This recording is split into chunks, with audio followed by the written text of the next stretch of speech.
All of his co-workers were gone.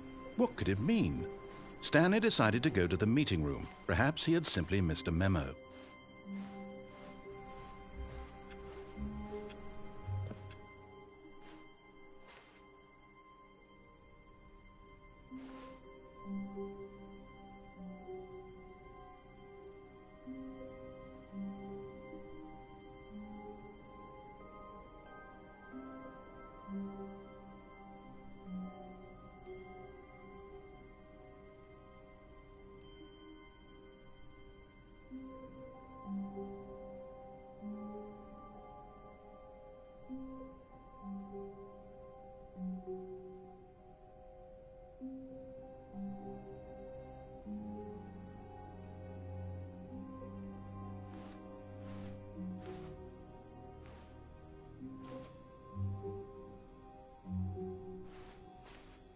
Oh, good. You notice my sign. Yes, I have something very exciting to show you.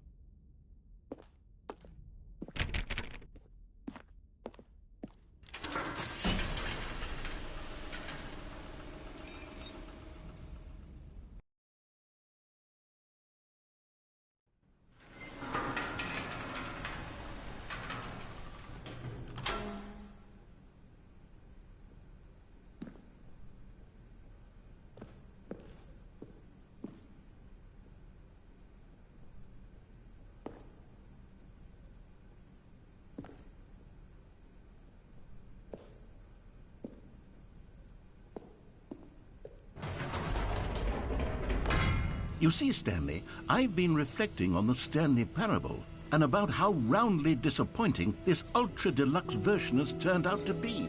The original Stanley parable was a landmark, and any new content for it should live up to that legacy. So forget this ultra-deluxe nonsense. I say we take it one step even further.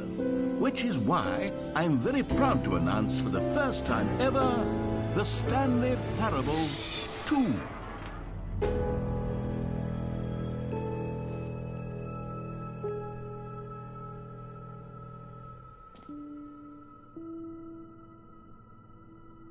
Yes, you see, isn't this far superior to a measly port with a few minor additions? Think of all the new territory we'll cover with a fully fledged sequel. An entirely new experience, built from the ground up. Why, there are so many possibilities. It could go in so many different directions. This is what fans have truly been asking for.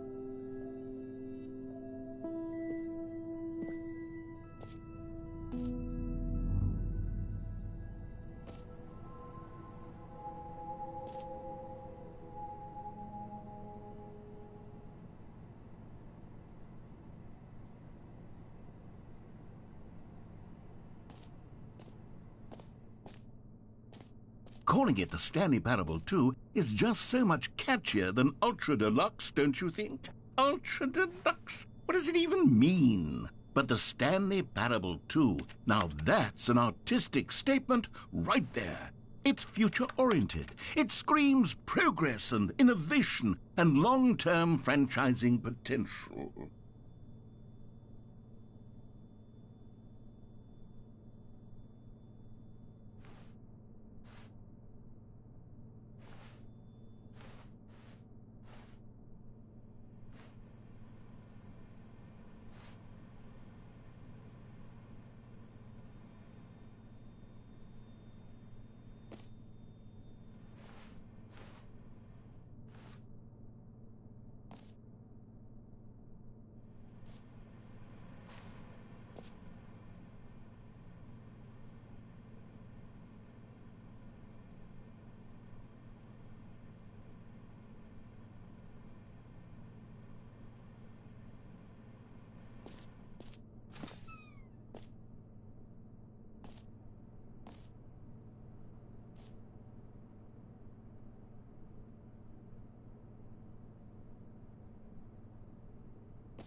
Yeah, I'm gonna come on microphone. This game is just blowing my mind, and it's just getting more and more ridiculous. I love this. The color red. Leverage holistic value 1 to 2. I love it. I'm not gonna talk much, but I want to pop in every so often and just kind of. I just gotta talk about how fun this is. This game is just blowing my mind. I hope everybody's enjoying. I'll get back to it now.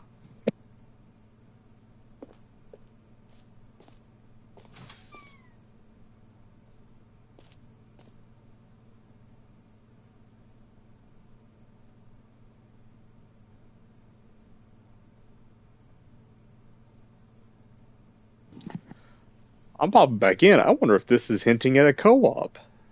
This might already be co-op. I don't think it is. That'd be cool. Play this on multiplayer.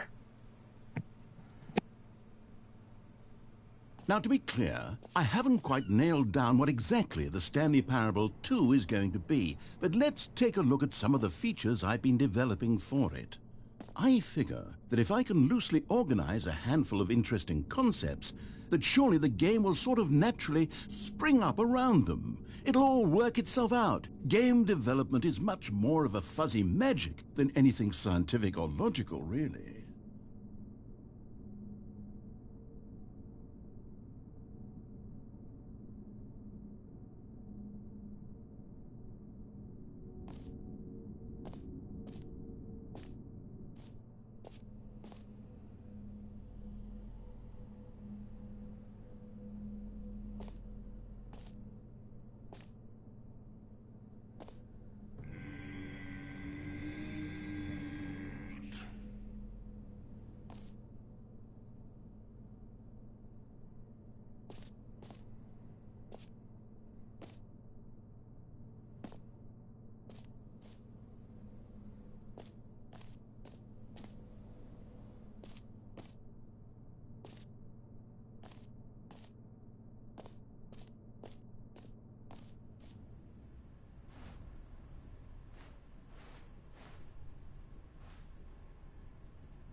Here we are. Go on, try out some of the new features.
For the Stanley Parable 2, I asked myself, what do players really want?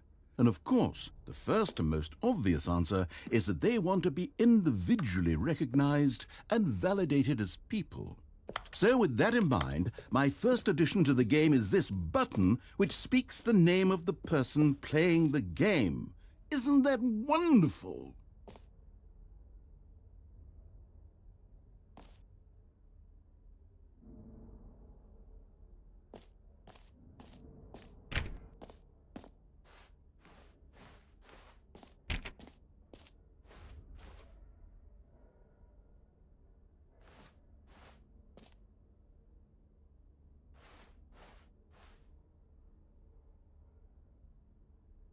Jim. Sorry, I should have clarified. Right now, the button only says the name Jim. But of course, in the final game, this button will say your name, whatever name that is. Here, let's have you role-play as Jim to really simulate the full experience of this feature. Just play along. I promise you'll love it. Okay, here we go. Let's take a deep breath, clear your mind, forget whoever you are, and simply become a person named Jim. I want you to imagine yourself live... Jim. Whoa, hold on. I wasn't finished setting up the backstory. If you don't properly roleplay as Jim, then you'll never understand the impact of this button. Otherwise, it's just a stupid button that says somebody else's name. Okay, we're doing it again, and this time let me finish first. Now, allow yourself to become Jim. Imagine yourself driving to work as Jim, playing frisbee on the weekends as Jim, staying up all night for a popcorn and horror movie sleepover as Jim, developing a crippling substance addiction as Jim, rediscovering yourself... Jim. All right, fine, whatever. It's just a meaningless button that says Jim. Are you happy now? Get out of here. I'm done with this button. Why don't you go humiliate me in front of a different feature that I worked very hard on?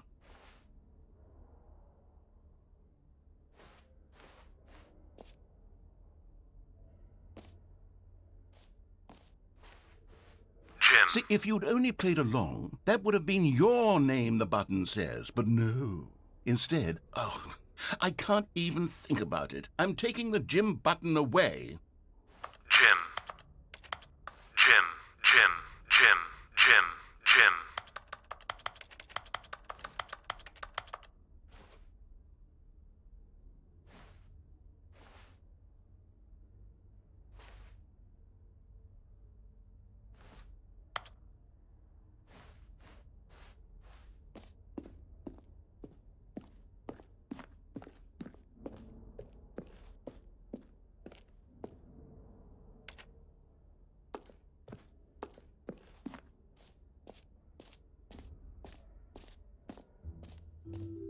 Maybe I'll only let people named Jim play the Stanley Parable 2. They would appreciate what I've created here.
Stanley, here's an idea that I'm truly fond of. It's never been done before in a video game.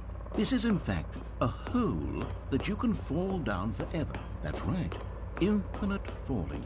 You can fall until the end of time, if you like. A stunning leap forward for video games as a medium.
You see, isn't it wonderful? One of my more ingenious concoctions, if I do say so. Now then, since you've gotten to see the infinite hole, you can press the teleport button to pop back up to the top, and we can continue onward. Now, I don't mean to be a bummer, but I do recommend you use the teleport button to go back to the top. Maybe do it on the sooner rather than later spectrum of things.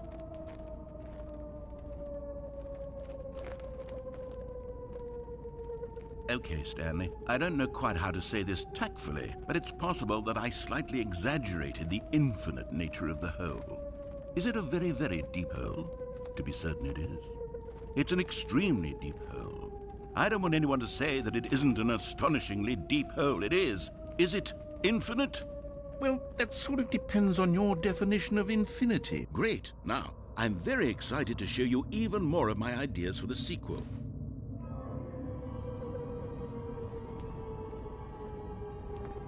Okay, and I guess we're back in the hole now.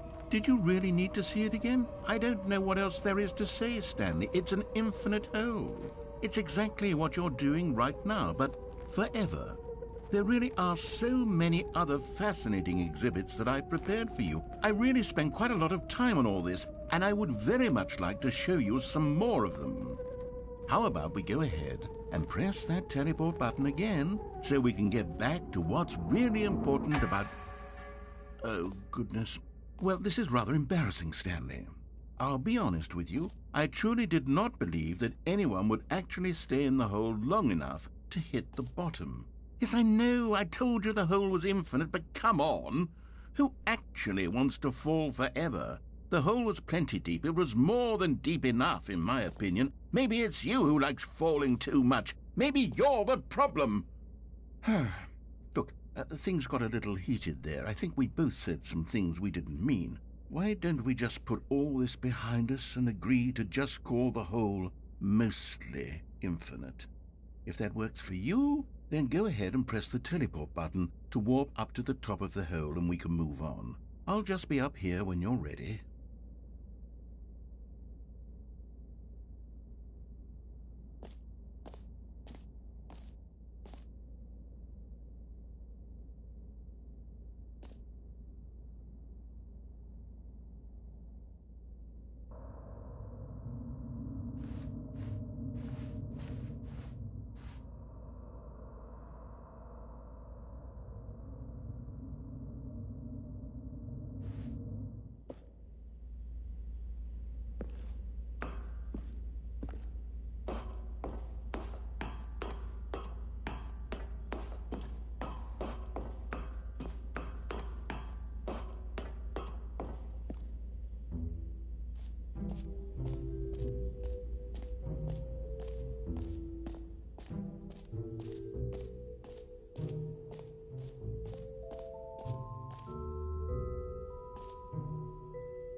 Now, here's something special. You remember that broken test trophy that got left in the game on accident? Well, I'm developing a technology to simply give you the trophy. Yes. You see, you'll come to this lever, and when you pull it, the trophy will be given to you. It's as simple as that.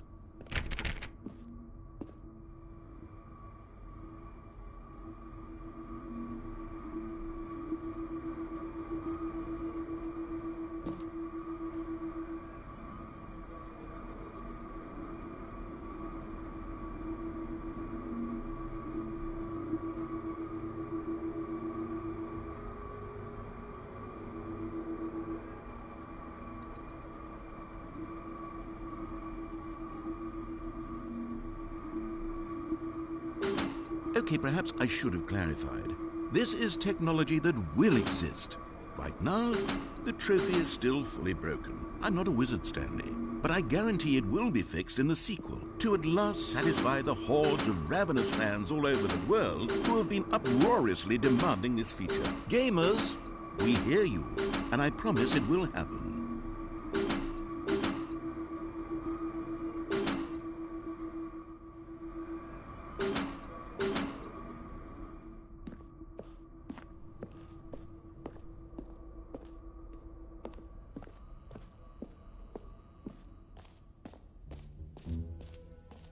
What else? What other exhibits haven't we seen yet?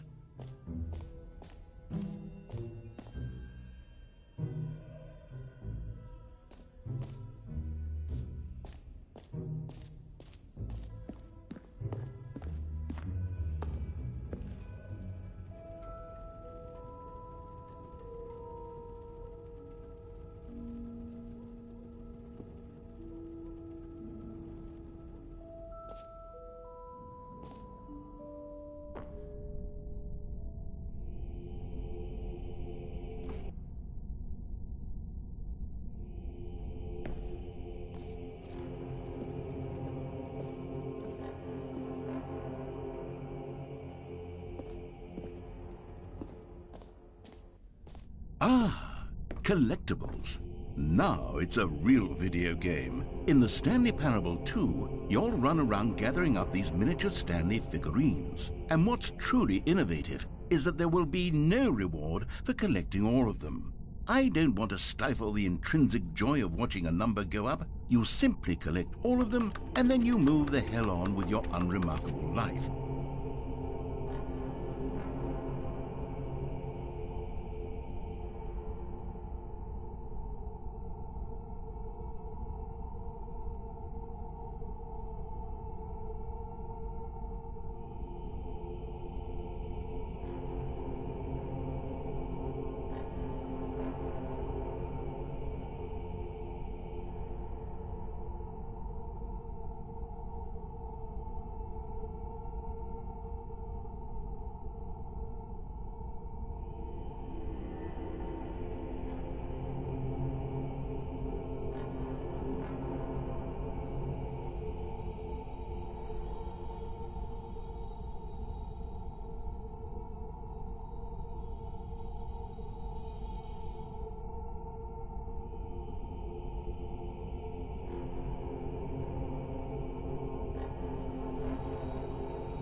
God, it really is the worst when you collect everything in a video game and then they give you a big fancy reward for it. Absolutely tragic.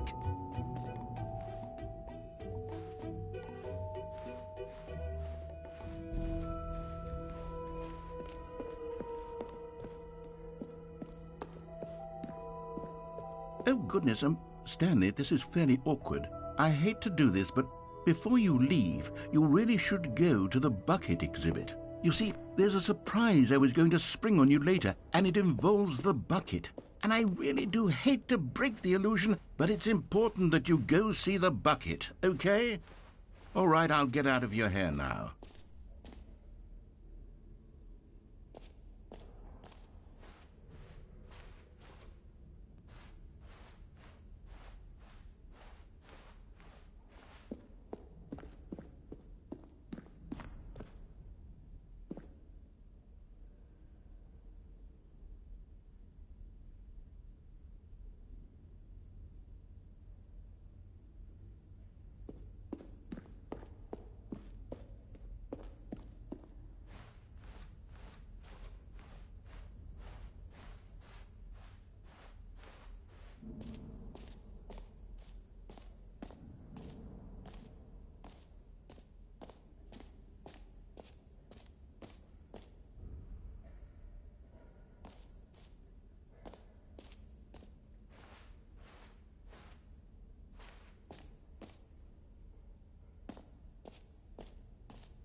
A common complaint of the Stanley Parable was that it was confusing and paradoxical, that it engendered a chaotic sense of reckless despair in those who played it. Well, I am happy to say that after much consideration, I've engineered a clever solution to this fundamental problem with the game. It's the Stanley Parable Reassurance Bucket. You see, Stanley, anytime you're holding the bucket, a sense of calm and ease will fill your mind and your heart. It's true. As long as you hold on to the bucket, the many disorienting contradictions of the Stanley Parable will feel perfectly normal and perhaps even comforting. You may even come to long for the gentle embrace of jarring cognitive dissonance while the bucket is in your arms. And to be honest, it's a much more convenient solution for me than actually redesigning the game to be less uncomfortable. Can you imagine what a pain in the ass that would be? Yes, the bucket is the perfect solution. Come on, give it a try.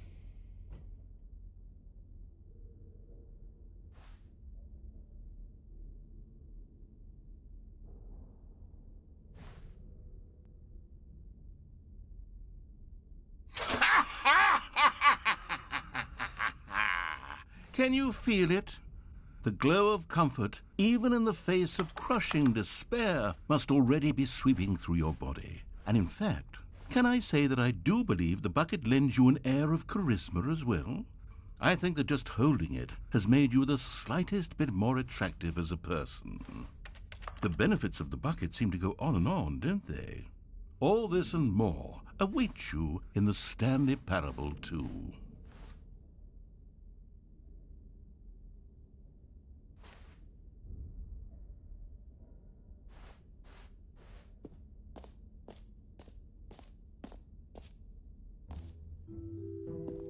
Does anyone give out awards for most enjoyable bucket in a video game? That really should be an award if it isn't already.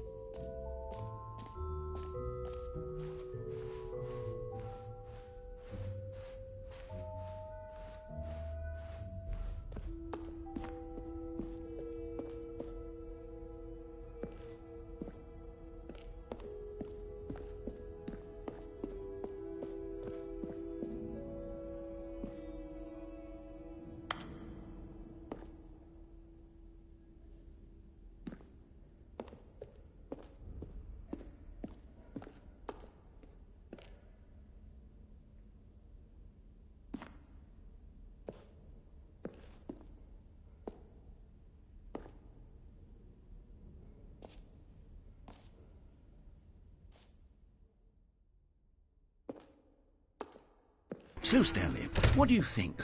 Do you like all of the new features? Yes, I know it's not exactly clear yet how exactly these features will come together as one single coherent video game, but I can feel it in my soul.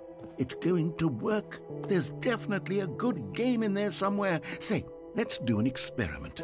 I'll arrange these new features together, and we'll see whether or not it coheres into a meaningful gameplay experience.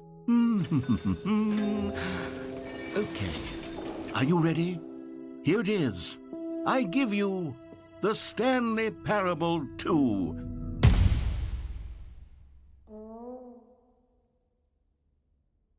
I mean, there's potential here, right? It's sort of... Okay, never mind.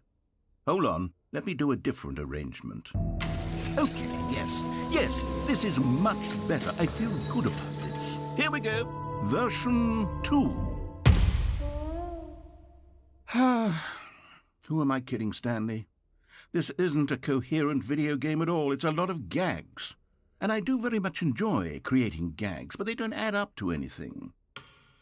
I wanted more than anything to create a sequel that would capture all the magic of the first game. I wanted fans to love it. No matter how good these gags are, they won't stand on their own. They would need the structure and the gameplay of the original. Wait, maybe that's it. I can take the original Stanley Parable and simply, insert a few of my new features into it. Tastefully, of course. With respect. With care for the vision and integrity of the original game. Would it possibly work? I suppose it could. But it would need a really, really tremendous title screen. A title screen that says with bold and uncompromising conviction, This is the Stanley Parable 2. Let me see if I can whip something up. All right, perfect. Go ahead. Take a look.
This is the story of a man named Stanley. Stanley worked for a company in a big building where he was employee number 427. Employee number 427's job was simple. He sat at his desk in room 427 and he pushed buttons on a keyboard. Orders came to him through a monitor on his desk, telling him what buttons to push, how long to push them, and in what order. This is what employee 427 did every day of every month of every year. And although others might have considered it soul-rending, Stanley relished every moment that the orders came in, as though he had been made exactly for this job. And Stanley was happy. And then one day, something very peculiar happened. Something that would forever change Stanley. Something he would never quite forget. He had been at his desk for nearly an hour when he realized that not one single order had arrived on the monitor for him to follow. No one had showed up to give him instructions, call a meeting, or even say hi. Never in all his years at the company had this happened, this complete isolation. I'm going to lose my mind. Clearly wrong. Shocked, frozen solid, Stanley found himself unable to move for the longest time. But as he came to his wits and regained his senses, he got up from his desk and stepped out of his office. Seriously, I am going to lose my mind if this game just, upgraded itself and became its own sequel,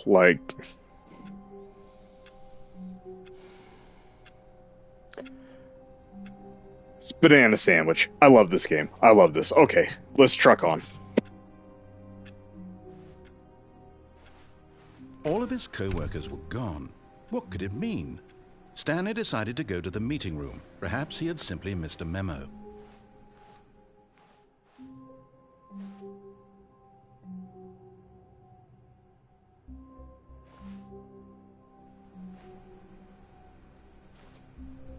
Stanley picked up the bucket.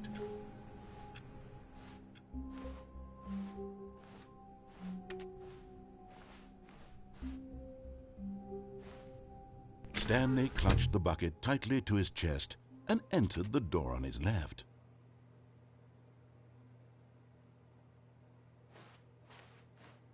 This was not the correct way to the meeting room, but Stanley had felt the bucket calling to him, telling him that the employee lounge was simply the place to be.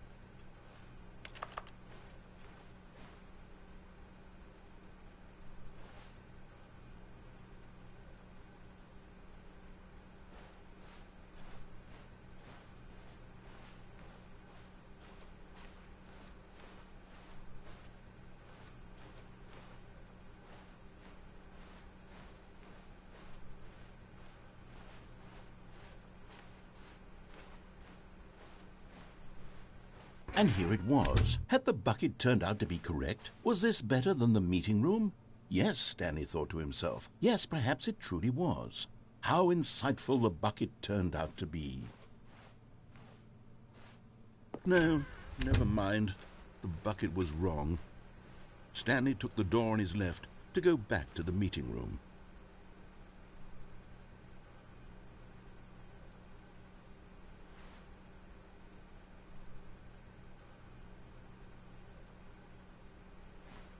And so the two of them detoured through the maintenance section and walked straight ahead to the opposite door.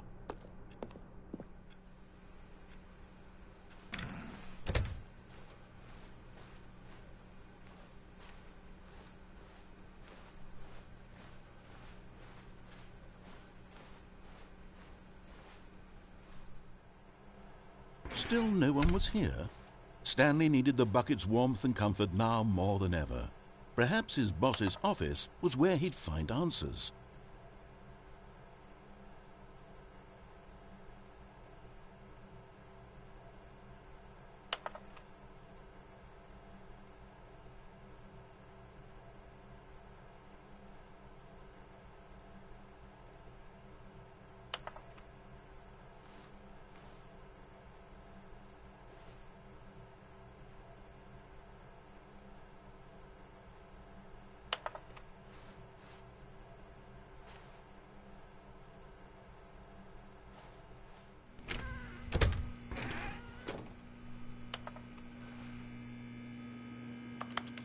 Oh, Stanley, can you feel it?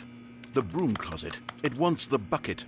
You can feel that, can't you? The aura of jealousy? It's as clear as day. This broom closet believes it deserves the bucket. I can really feel it now. It's a bucket. It belongs in a broom closet. That's what the broom closet is trying to say here. It's supposed to go with the other cleaning supplies. Good for you, Stanley. Don't give in. Don't hand over the bucket. I know how hard it must be, given the pressure that the broom closet is putting on your shoulders right now, but you have to be strong. This is your bucket. This is your companion and lifelong friend. You can't hand it over. Oh, no.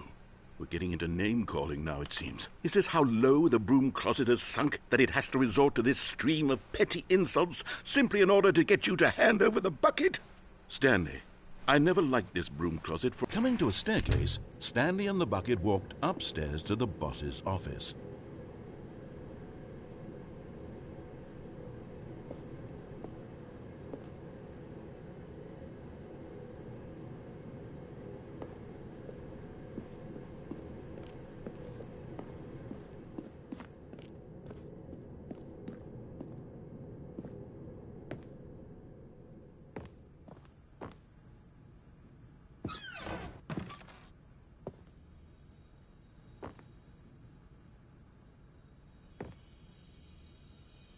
You found one of them. One of the miniature Stanley figurines. Remember, no reward for collecting all of these, only the intrinsic pleasure of a job well done. You can't buy that sort of happiness, Stanley. God knows I've tried. So, I implore you to savor each and every moment you come across one of these beautiful figurines.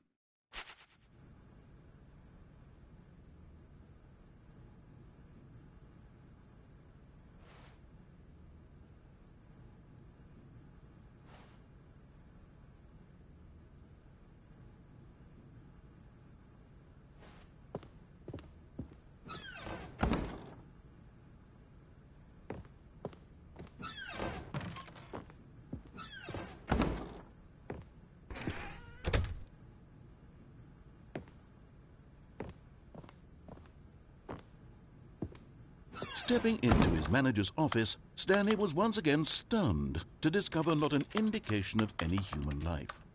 Crushed by the weight of this revelation, Stanley may have broken down into an emotional dumpster fire if not for the soothing presence of the bucket.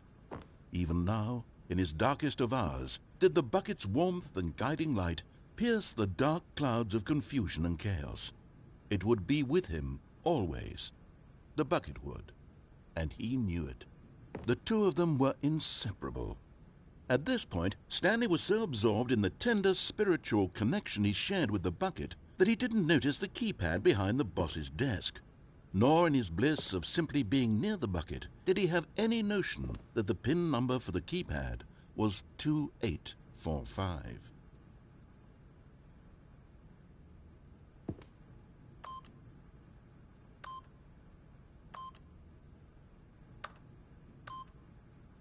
Stanley just sat around twiddling his thumbs. Trying to input anything on the device was useless, since he could never possibly know that the combination was 2845.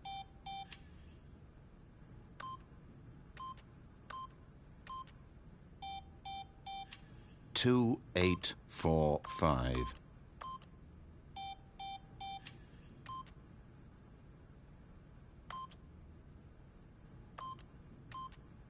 But Stanley guessed the correct code by sheer luck. Was it that the bucket knew all along? Was the bucket guiding him? Yes, this is certainly the most logical explanation.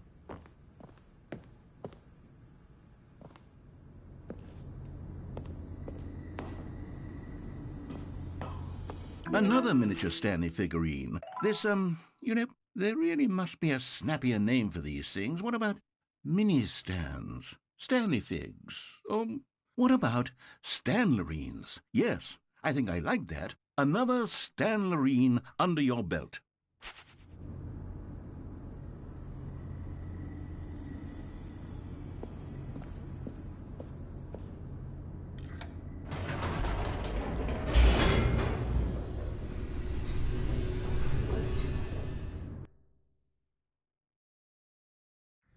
The elevator raced downward, plummeting towards an unknown fate. It would be all Stanley could do to keep himself together, if not for the bucket. Soothing him, comforting him, reassuring that in this darkest moment of uncertainty, he would be all right. The bucket is here for you, Stanley. Everything will be fine.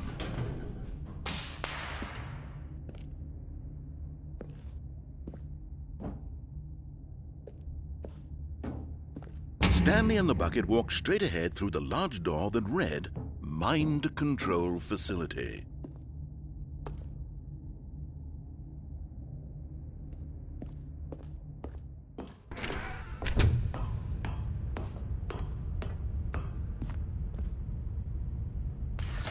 The lights rose on an enormous room packed with television screens. What horrible secret did this place hold? Stanley and the bucket both wondered to themselves.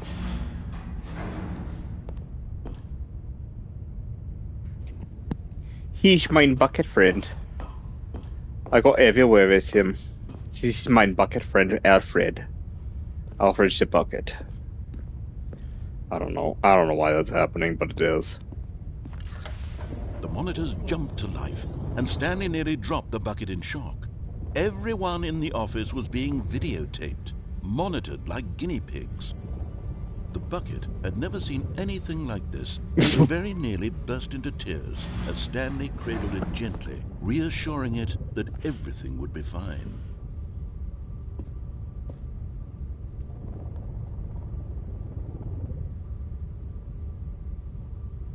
So there's the office right there, 427, as we were referred to.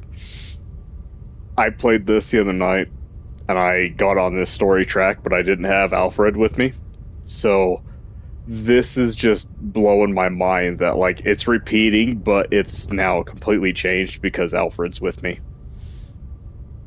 And so I'm very curious to see what happens if I also change the route that I went with. If it's going to let me continue on, because the other route I chose led to, well, surprise. I recommend you watch it. It's on my YouTube channel. Yes, I'm shamelessly plugging right here. But I will be uploading this to YouTube when I finish up. But I am having a blasty blast right now. I hope everybody else watching now and in the future also has a blast at this point. This has just been incredible. Okay, onwards we go. I will shush myself and we shall begin.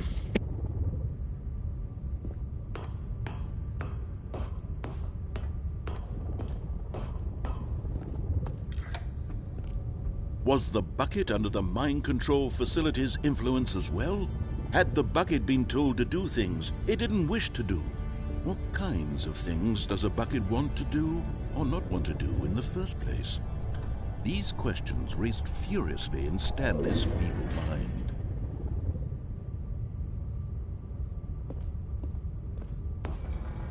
No! He screamed into the bucket. He couldn't accept it. His own life in someone else's control? Never! He squeezed the bucket tighter. His one friend in the entire world. At this point, he could trust no one except for the bucket.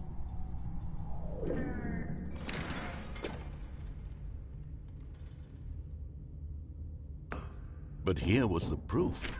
The heart of the operation. Controls labeled with emotions, happy or sad or content. Walking, eating, working, all of it monitored and commanded from this very place. And as the cold reality of his past began to sink in, Stanley decided that this machinery would never again exert its terrible power over another human life. For he and the bucket would dismantle the controls for good. Two best friends, Stanley and the bucket, up against the world. They high-fived in a really cool way, and the bucket made a sassy comment about taking down the system.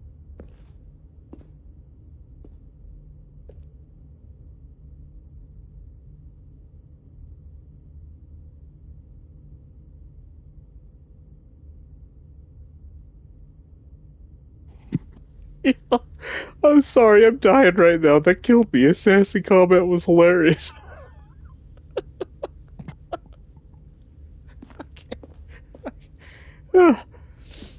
Oh man, I love this. I love this game so much. The narrator in this is fantastic. I wish I knew his name right off the top of my head.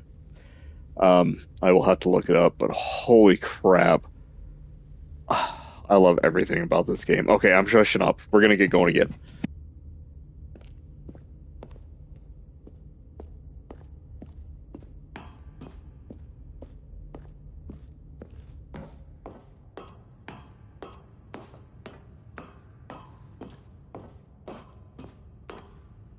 When at last they came to the source of the room's power, Stanley and the bucket knew it was their obligation to put an end to this horrible place and to everything it stood for.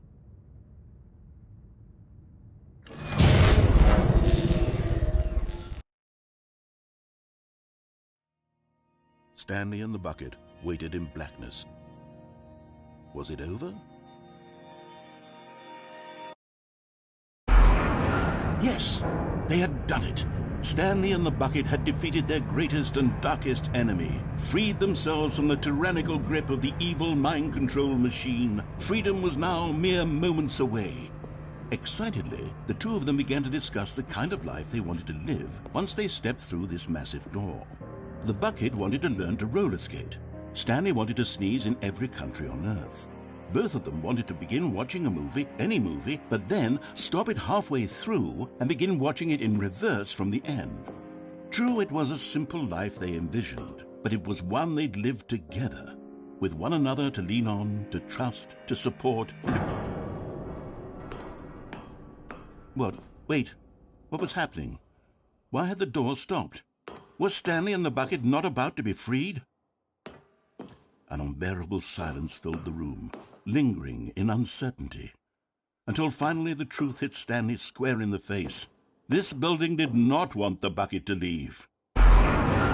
Even the facility itself recognized the incredible calming presence of the bucket, needed the soothing warmth of the bucket, would go to any lengths not to part with the bucket. No, no, no. Stanley can't leave this place. Not while he has such a precious bucket in his arms. Not while this building has anything to say about it. Stanley realized he would never again leave this very room. But at least he has the bucket. To be trapped eternally in darkness isn't really so bad, Stanley thought to himself. As long as I have my bucket with me, right? I'll be okay, won't I? Stanley gulped. Very soon now, he was about to find out.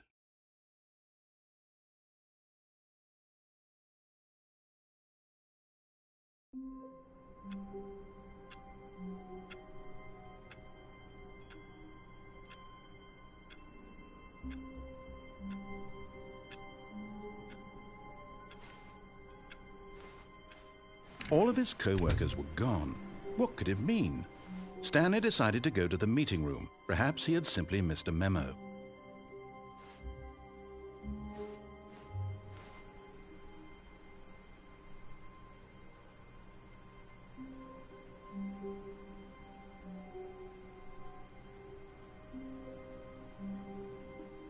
Stanley lifted the bucket into his arms, and a wave of comfort rushed over him.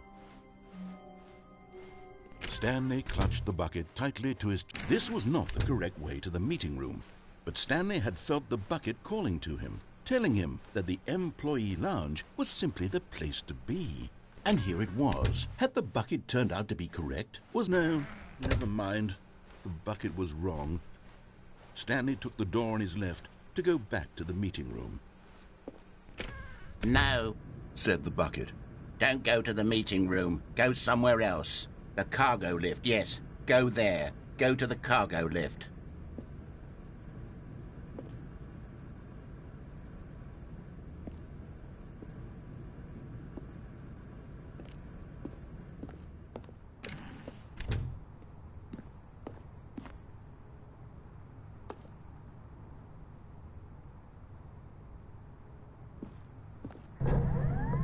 Good, Said the bucket. now ride the lift all the way to the top. There's something up there I need you to do. Stanley did not question why or how this bucket was speaking to him. It should have alarmed him, of course, because buckets can't talk. But Stanley chose not to think about this obvious fact. He was firmly convinced that the bucket had spoken to him, and he unthinkingly did whatever the bucket asked.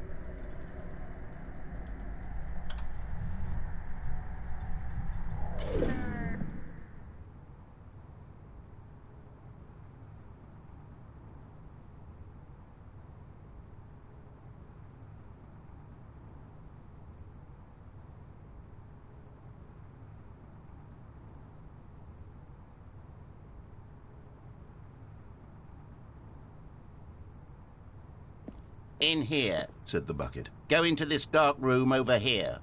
Stanley once again obeyed blindly.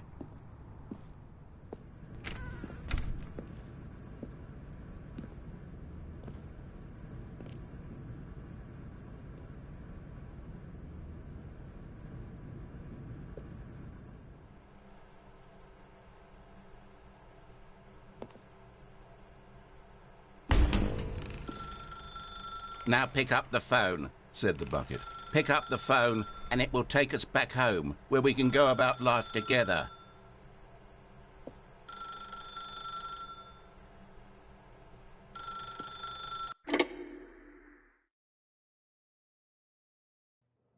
This is the sad story of a man named Stanley and his bucket. Once upon a time, I gave Stanley a bucket because I thought he was lonely and could use a friend.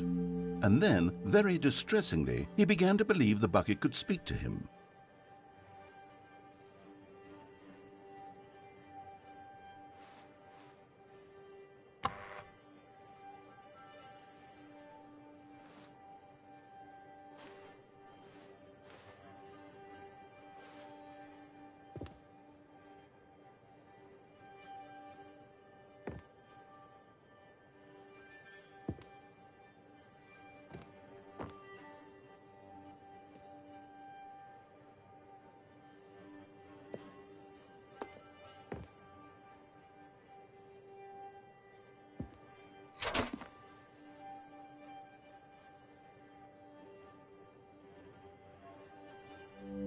The Stanley Parable Reassurance Bucket was merely meant to provide the comforting glow of companionship.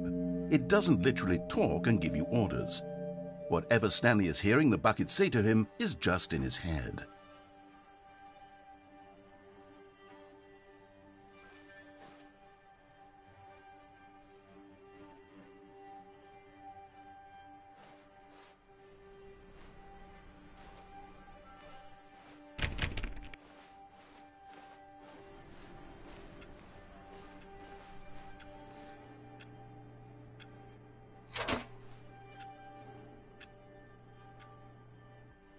Lately, I've been concerned about him. Wouldn't you be concerned as well? To see him delusional like this, obsessing over an inanimate metal object? I want to say something to him, but I don't know how I can convince him. I don't know if he'll listen to me.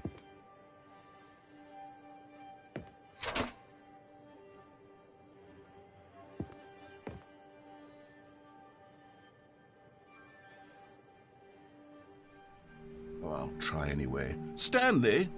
Can you hear me? Listen to me. It's just a bucket. It can't think, it can't talk.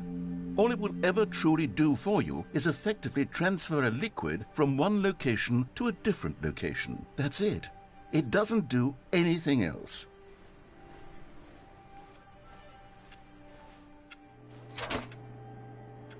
You see, he's not listening. He's still taking orders from the bucket. You know, once upon a time it was me he took orders from. Me he trusted and listened to. Now all he cares about is this awful bucket. This stupid hunk of metal.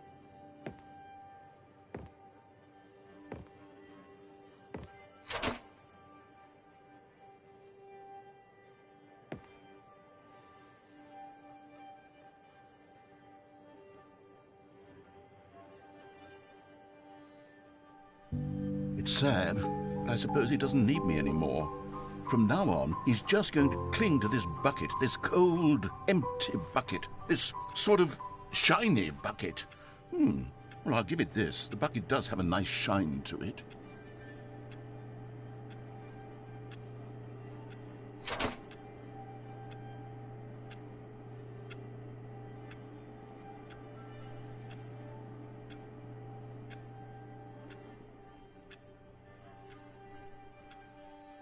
Yes, I suppose on closer inspection that it doesn't quite look like your average hardware store bucket. It's just a little more, what am I trying to say? Sturdier, more capable of transporting liquid. Like it would be better at moving an amount of water from one room to another.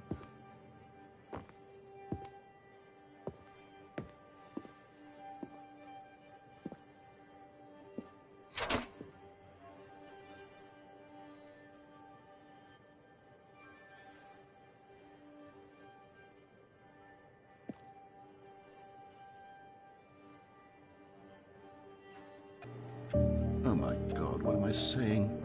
Better at carrying water from room to room. It's a bucket. It's literally just a bucket. Why do I feel some need to point out the ways in which it's so much more than just a regular bucket?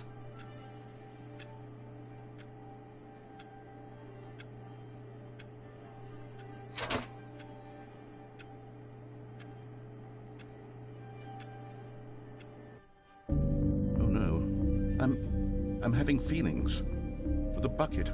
No. What's going on? Why do I want to be with the bucket? Hear what the bucket has to say. Do anything it asks. What's wrong with me? I don't understand. Perhaps if I had the bucket, this would be less confusing. Yes, the bucket could tell me what to do in this troublesome situation.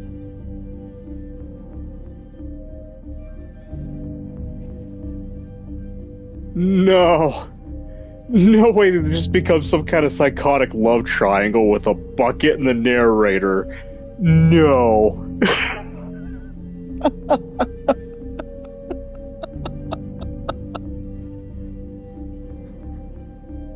I love it.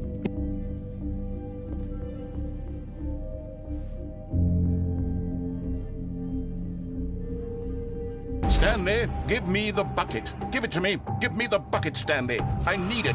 Give it to me now. Give it, or I'll...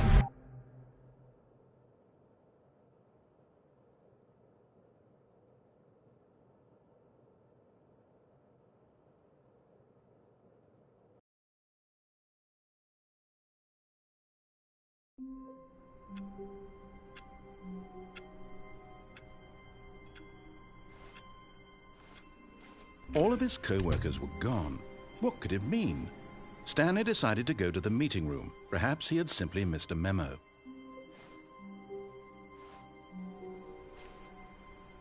The confusion and the chaos all seemed to melt away as Stanley embraced the bucket. Stanley clutched the bucket tightly to his chest and entered the door on his left.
Coming to a staircase, Stanley and the bucket walked upstairs to the boss's office.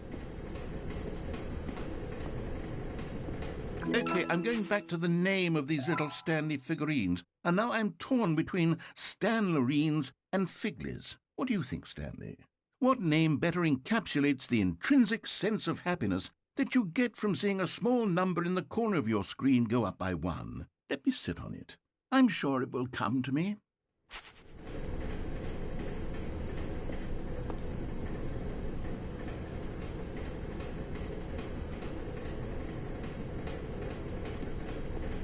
But Stanley just couldn't do it. He considered the possibility of facing his boss, admitting he had left his post during work hours. He might be fired for that. And in such a competitive economy, why had he taken that risk? All because he believed everyone had vanished? His boss would think he was crazy. And then something occurred to Stanley. Maybe, he thought to himself, maybe I am crazy. He looked down at the bucket in his arms. Am I crazy? He asked the bucket. The bucket returned his gaze, but said nothing at all. That's strange, Stanley thought. Usually the bucket is a source of guidance and wisdom for me in difficult times such as these. He held the bucket close, yet felt none of its familiar reassurance and comfort. And that's when Stanley realized, this isn't my bucket. It's just a normal, everyday bucket. Someone else's bucket, perhaps. How did I end up with someone else's bucket? This is all terribly wrong. Surely no good would come from this. Who knows what sorts of bizarre hallucinations Stanley might experience without the psychologically grounding presence of his bucket. And indeed, now he noticed the rooms were repeating, which was, of course, very odd. And now he felt himself floating off the ground. Oh, gracious, he exclaimed. Without my bucket, I've gone truly mad. Where is it? I must find it. Far off in the distance now, he heard it, calling to him. Stanley! Stanley, it's me, the bucket. Could it truly be? He rushed forward from room to room, passing by one bucket after the next. None of them were his. None of them were his special bucket. Come to me, Stanley. Find me. He had to find the bucket. He had to return to his old friend. It was the only way to truly restore his sanity. And then suddenly, he froze dead in his tracks. He knew where the voice of the bucket had been coming from. The real bucket was inside of him all along. It was incredibly painful. Stanley doubled over in agony and blacked out.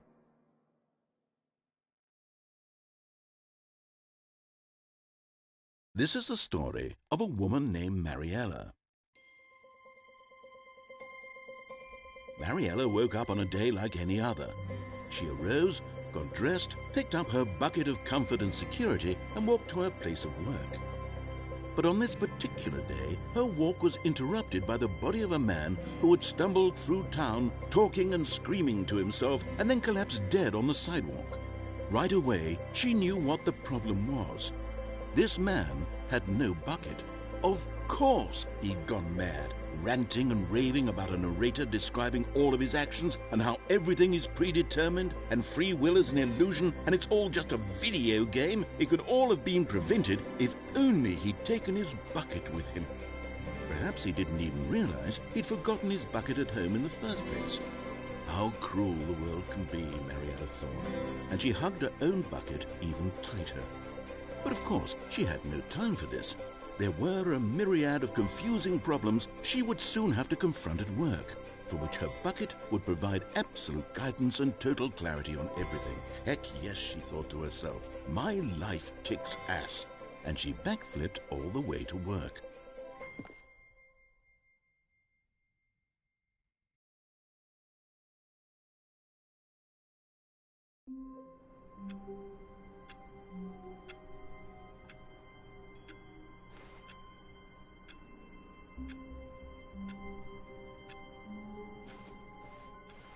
All of his co-workers were gone.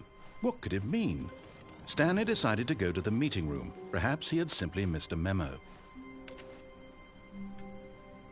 Warmth spread through Stanley's arms.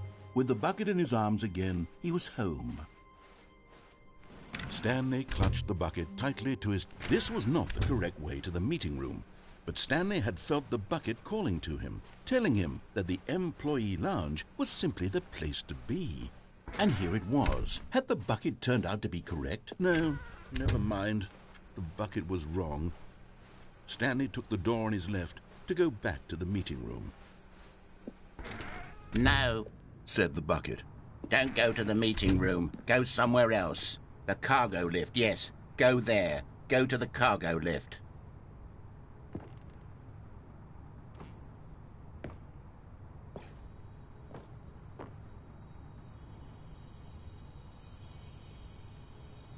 You're getting close now, Stanley. You've nearly gotten all of the Figler and Marines. Very soon, you'll collect the last one, and then the first number will equal the second number, and that will be it.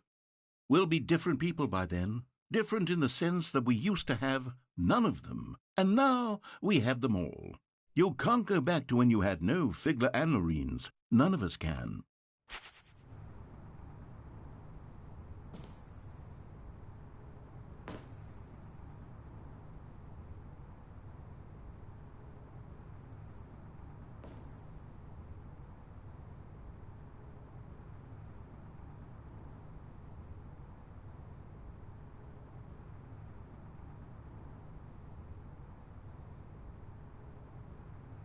But Stanley feared that any path he walked might lead to the separation of himself and the bucket, his dearest friend. So he threw himself to his death, that they might die in one another's arms. How deeply touching.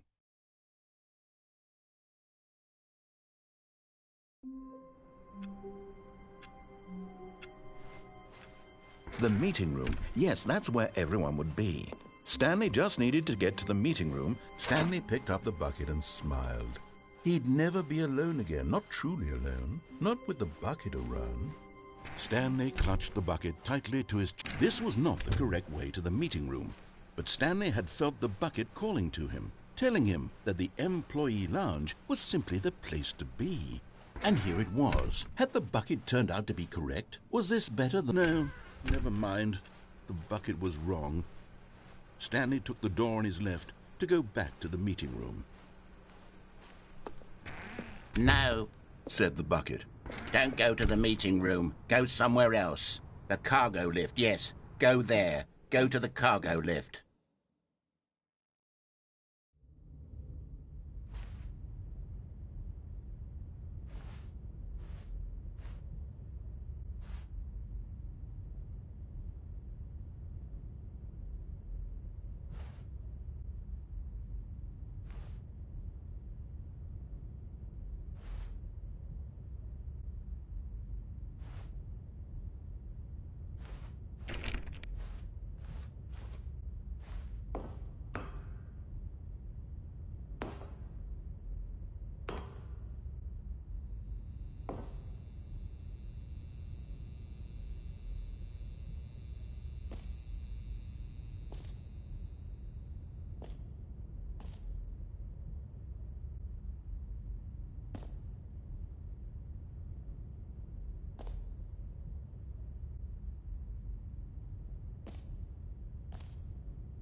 This is day number 295. Tape number... I don't even know. I've lost track. Nothing feels real anymore.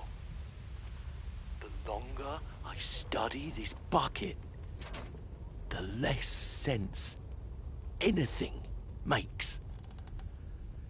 The sheer euphoria I feel every time I pick it up. No matter how many times I've done it, it's always the same feeling. And the emptiness in my chest when I set it down. It doesn't make sense. There's no explanation for it. I still haven't figured out why I see the world so differently when this bucket is in my arms. Why everything feels so... What do I do with this treasure? I can monetize it. Yes. It's unthinkable the amounts of money people will pay for even just an hour with the bucket. This is my golden ticket. But I have to be careful, because as soon as this gets out, there's going to be a target on my back. Even now, I don't know who might be trying to get me. What's that? Who's there?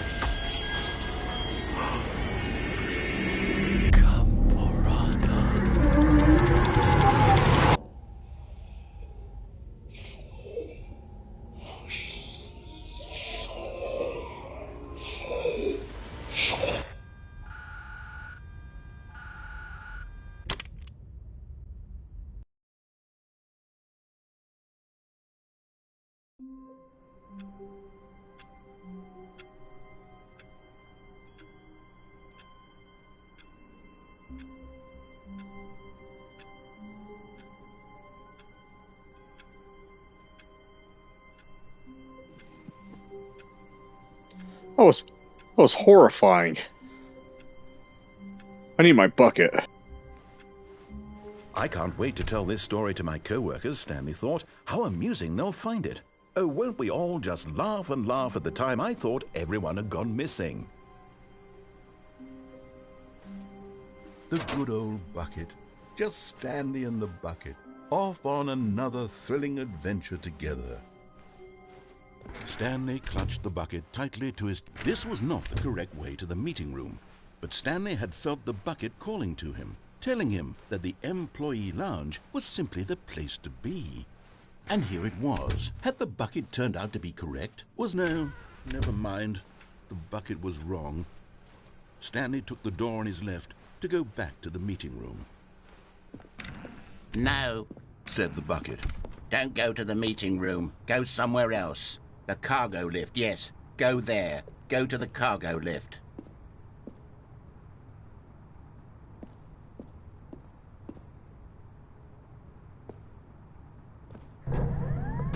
Good, Said the bucket.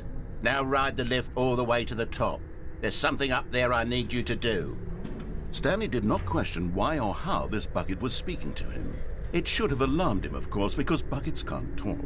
But Stanley chose not to think about this obvious fact.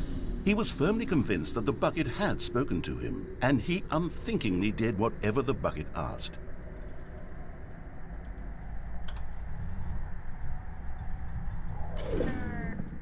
In here. Said the bucket. Go into this dark room over here. Stanley once again obeyed blindly.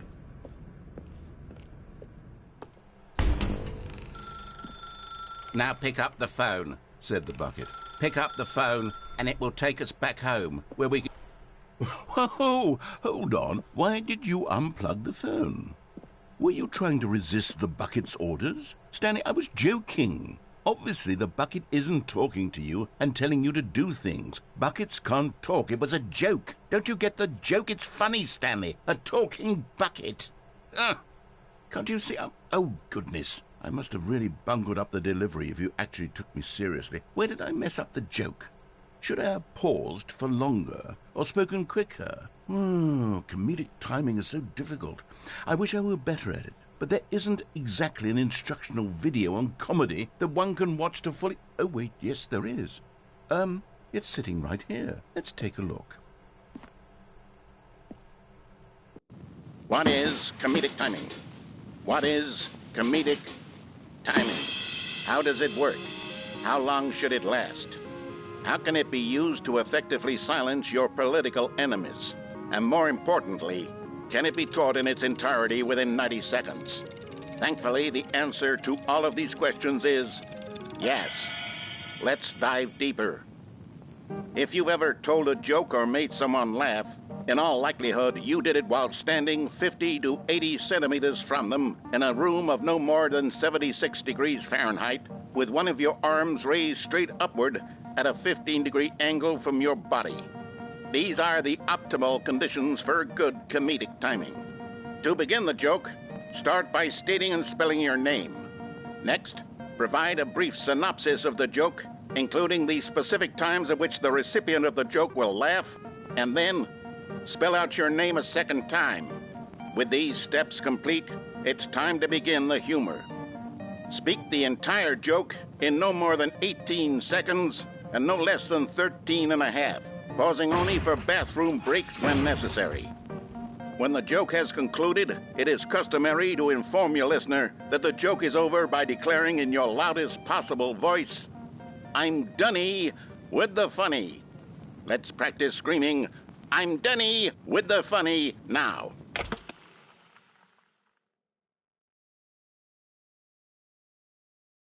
Good. This saying is a perfect example of expectations management, which is the cornerstone of good comedy. Finally, it's time to hand out surveys. Collecting hard data from your audience on how rapt they were throughout the joke is the only way to grow or learn as a comedian. An effective survey should be no less than 10 pages long and should include the same question reprinted several times, just to ensure the survey taker is actually paying attention and not simply filling in answers at random. And that's all there is. With these strategies at your disposal, you'll have audiences doubled over in laughter and even tripled over in laughter in no time at all. Just remember to let them stop laughing at some point, you gut-busting little scamp. After all, we're each of us needed on the front lines of the war to fight the 12-legged invader who threaten our very existence and to very likely die in a hailstorm of bullets and mandibles. All of us must be prepared to give our lives to this noble cause, just as our children must do after us, and their children after them. Godspeed, and may Earth reign supreme. Hey, goodness, this video is a little outdated, isn't it? Well, no matter. I think the fundamentals of proper comedic timing are still as relevant today as they were back then. So with that in mind, I believe the only way forward is for us to return to the two doors and walk through all of this again, so I can try telling my story with more appropriate comedic delivery. Come along, let's head back.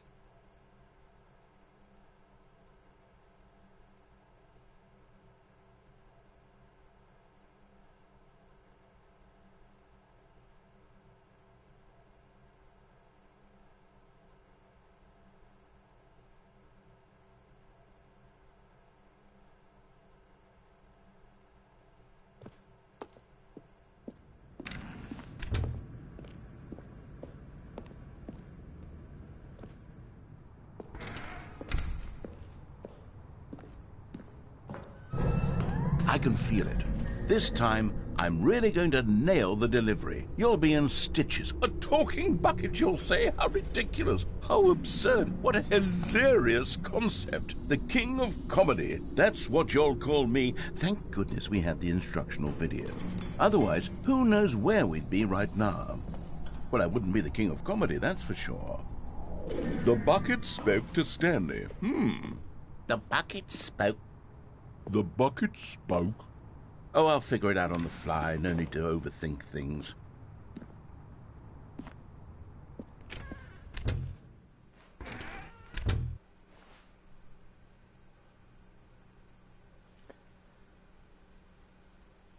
I think my new catchphrase is going to be, I'm dunny with the funny. Holy hell.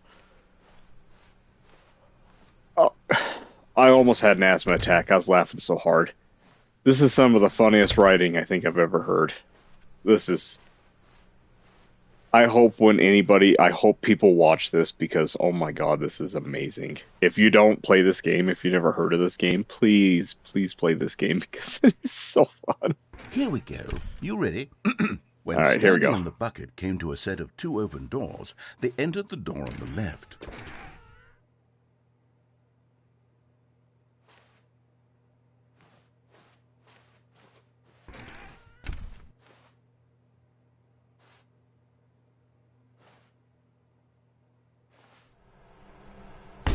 What? We're back at the phone already? No, what's going on? There was supposed to be several rooms leading up to this. There was supposed to be a build-up to this point, a dramatic display of remarkable comedic wit which culminates in this scene with the phone. But now the timing's completely off. The joke will never land, or not the way it was meant to. And it's all my fault. I must have forgotten that the phone room comes immediately after the 2 doors room. What an egregious mistake. I've made a fool of myself. I don't deserve the title of King of Comedy. I'm nothing. I'm not even the lowliest joke-telling whelp. I think I need to go back and rewatch that instructional video again. Yes, surely that will help me improve my... Here we go. You ready? When Stanley and the bucket came to a set of 2 open doors, they entered the door on the left.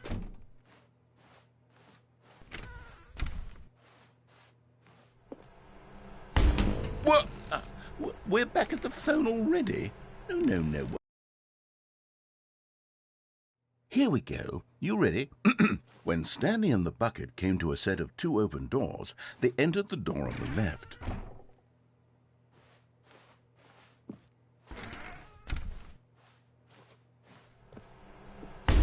What? We're back at the phone already? No. Here we go. You ready? When Stanley and the bucket came to a set of 2 open doors, they entered the door on the left. No. You were supposed to go through the door on the right, leading back to the phone. Did you not even look at the instructional video? I think this is all covered very clearly. There's no way I can make the comedic timing work now. It's done. The joke is completely done and over. It's all your fault, Stanley. I'm going to be ridiculed in the community of other joke writers. I'm going to be shamed at every one of our meetings from now on. All because you couldn't watch a simple video and take a hint. Are you proud of yourself for bringing me down, Stanley? Are you proud? Stanley, you love the bucket so much it's like you... it's as though all of your other most prized possessions pale in comparison. Yes. Well, let me try that again, Stanley. I heard that you are pale with shame over how unabashedly in love with a bucket you are. No? Still not? Is it the delivery? Pale with shame. Pale with shame? Pale... What's another word to describe a bucket? Stanley, this bucket is so metal. I think I saw it playing guitar. No. We're getting away from making fun of Stanley's obsession with the bucket, which was the whole point of this. I'm no good at these jokes. I need more instructional videos. That's exactly what it is. That's what will make me the king of comedy again. More instructional videos. Let's see.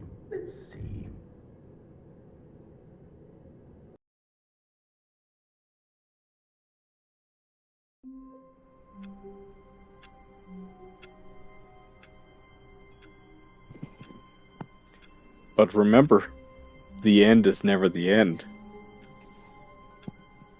Let's carry on. The meeting room. Yes, that's where everyone would be. Stanley just needed to get to the meeting room. Where are we going today? The bucket asked. Stanley just smiled. Anywhere they went together would be perfectly fine with him. Stanley clutched the bucket tightly to his chest and entered the door on his left.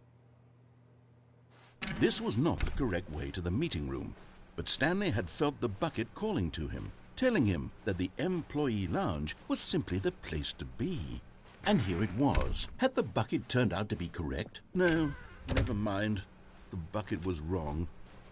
Stanley took the door on his left to go back, and so the two of them detoured through the maintenance section and walked straight ahead to the opposite door.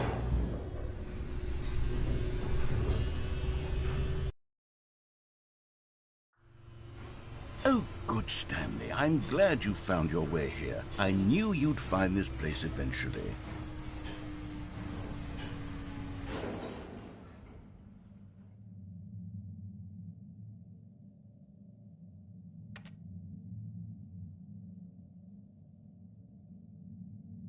You see, your friends and I are concerned for you, Stanley. We've come together here because we care about you very much.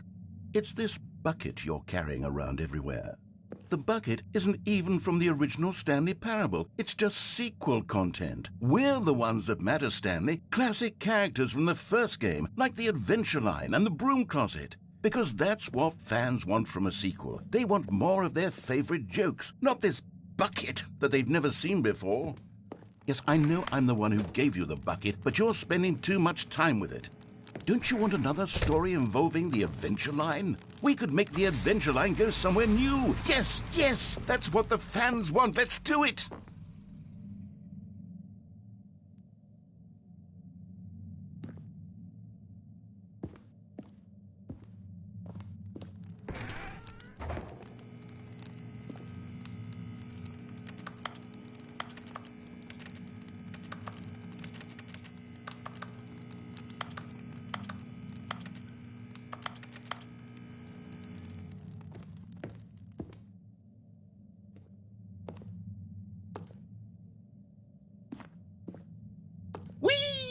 Look at that wacky line. Who knows where it'll go off to next? Oh, and it played some silly music as well.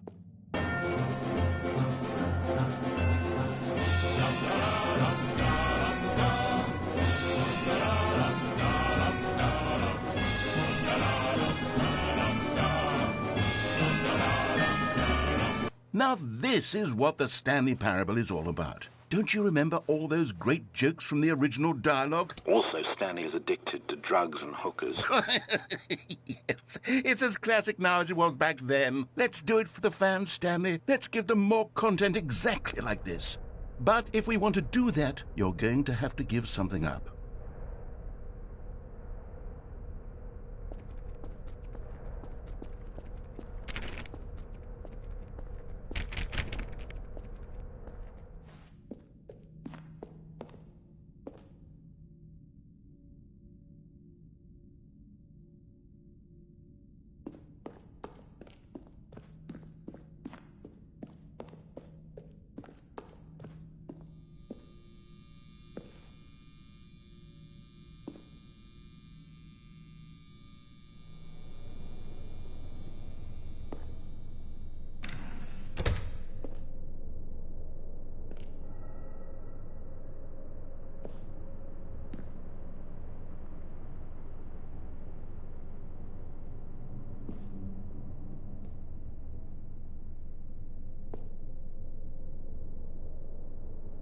Don't you get it, Stanley? We need to get rid of the bucket. That's why I'm very proud to introduce a brand new character. This is the Bucket Destroyer. I think it'll make a wonderful new addition to the rich lore of the Stanley Parable. True, it also was not in the original game, but it's such a well-fleshed-out character with so much personality that to me it already feels as though it's been part of the cast all along. Don't you agree? Can you guess what the Bucket Destroyer does? Surely you don't need me to spell it out for you.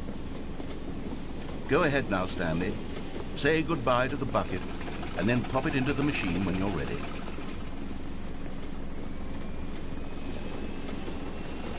Now listen to me. It's crucial that you give it the bucket.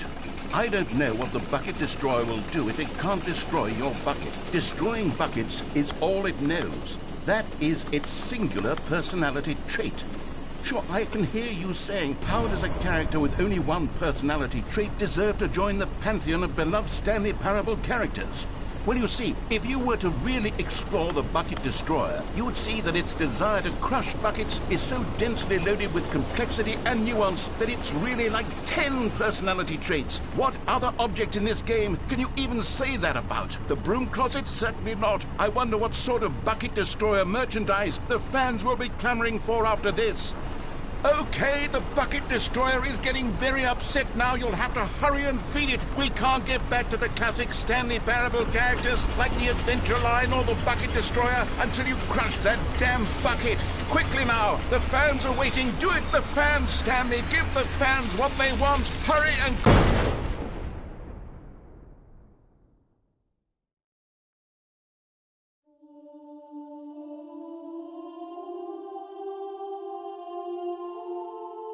The Bucket Destroyer.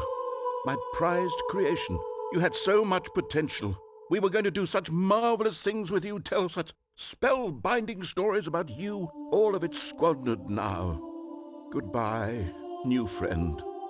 For the moment in time that you were here, you were magnificent.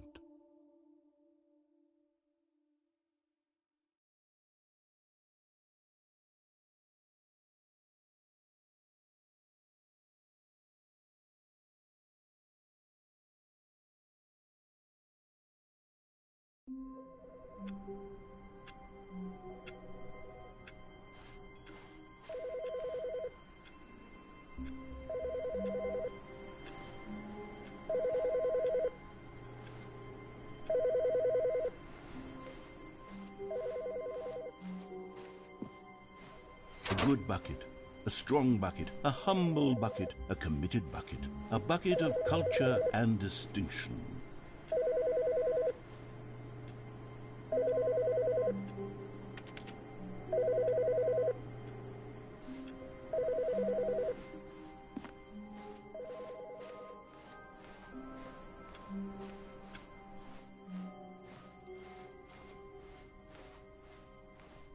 Stanley clutched the bucket tightly to his... This was not the correct way to the meeting room, but Stanley had felt the bucket calling to him, telling him that the employee lounge was simply the place to be. And here it was. Had the bucket turned out to be correct? Was this better? No, never mind. The bucket was wrong. Stanley took the door on his left to go back, and so the two of them detoured through the maintenance section and walked straight ahead to the opposite door.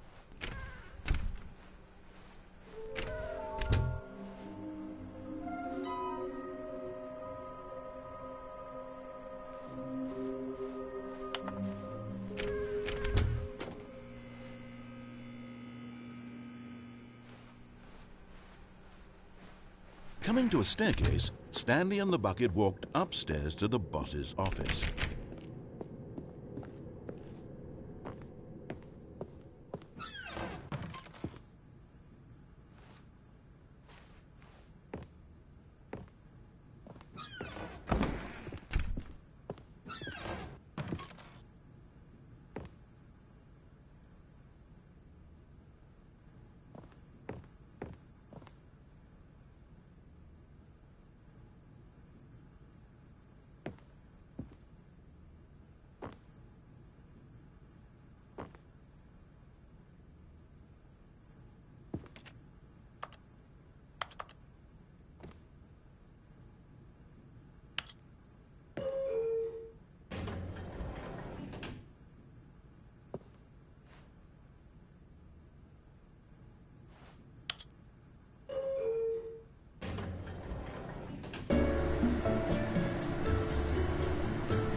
Stepping into his manager's office, Stanley was once again stunned to discover not an indication of any human life.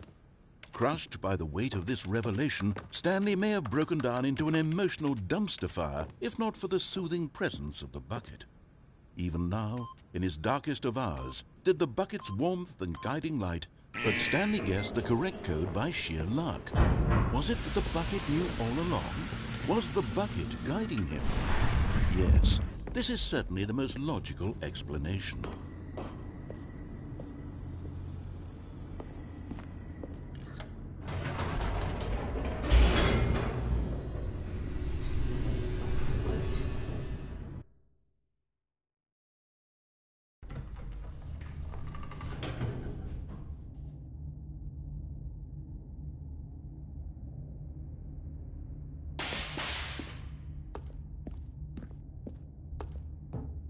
Stanley and the bucket walked straight ahead through the large door that read, Mind Control. Although this passageway had the word escape written on it, the truth was that at the end of this hall, Stanley and the bucket would both meet a violent death.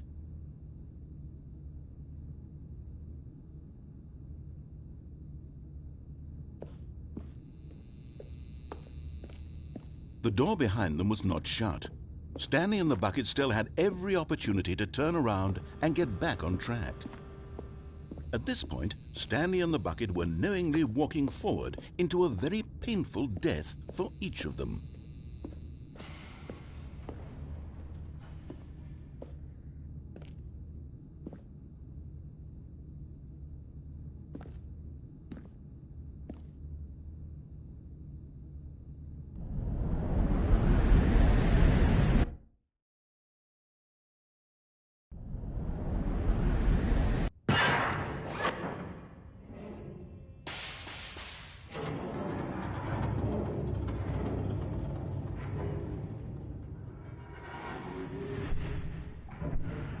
As the machine whirred into motion and Stanley and the bucket inched closer to their demise, Stanley reflected on how meaningless the bucket's warmth and comfort had turned out to be.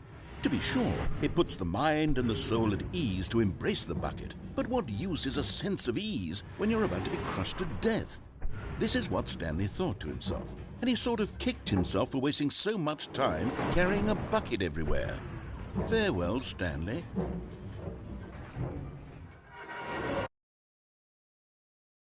"Farewell, Stanley," cried the narrator, as Stanley and the bucket were led helplessly into the enormous metal jaws. In a single visceral instant, the bucket's life came to an end as it was crushed violently to death.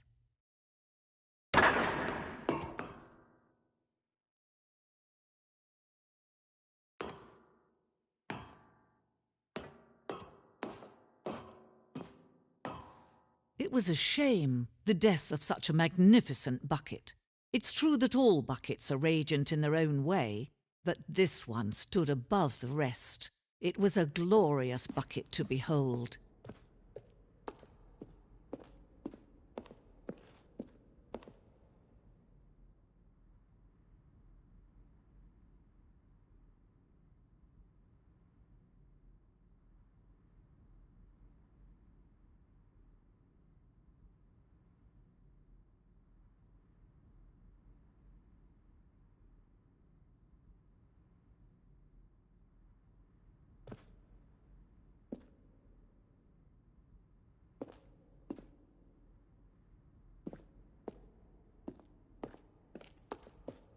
Can you see how arrogant it was for Stanley to take a bucket like this and to claim it for his own? Can you see the hubris that blinded him? Can you see that the bucket is far more noble than Stanley will ever be in his short life?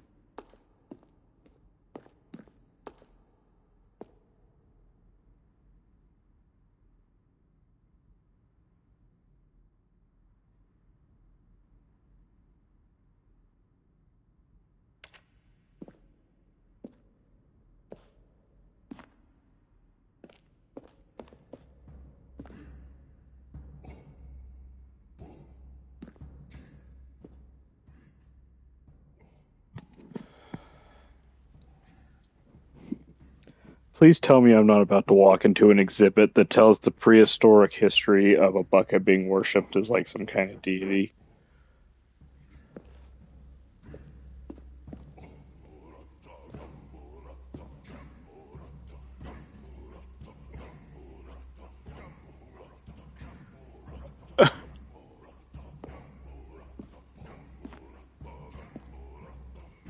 Cave drawing. While we know that buckets predate the existence of mankind, we do not know by how long. This cave drawing depicts early man's discovery of the practical uses of the bucket, by which time the bucket had already likely been around for several millennia. Notice in these drawings how the bucket is allowing itself to be used, having judged humanity to be worthy of its treasures.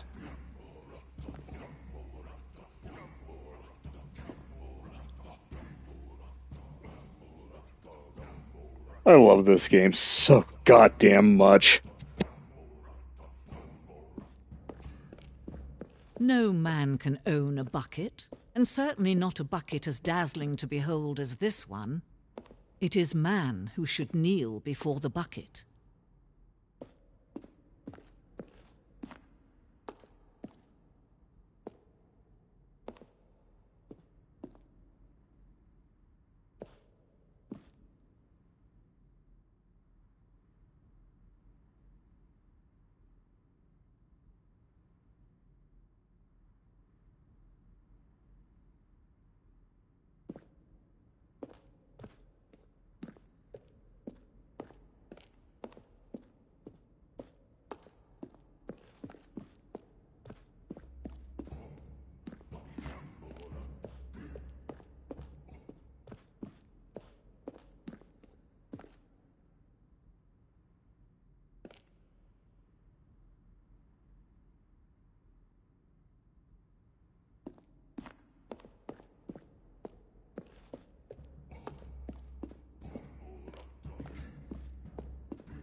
But there is something we can do. Something we can do together, you and I, that will right this terrible wrong.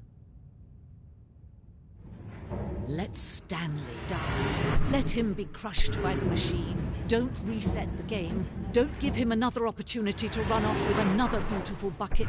We can save the world's buckets from their treatment as tools and implements if only we let Stanley die together. The bucket shall take its place as ruler, as leader, as commander of a new world, a new vision.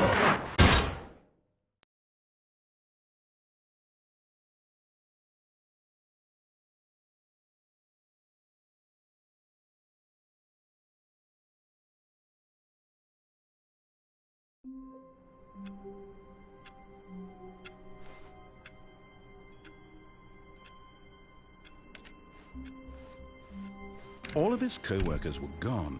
What could it mean? Stanley decided to go to the meeting room. Perhaps he had simply missed a memo.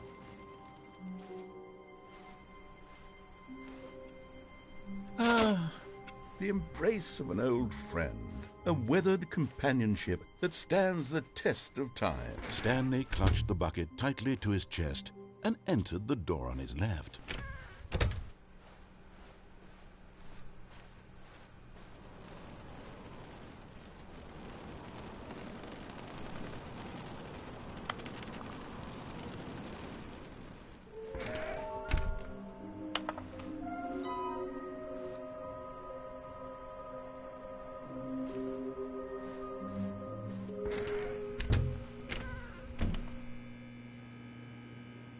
Oh, Stanley, can you feel it?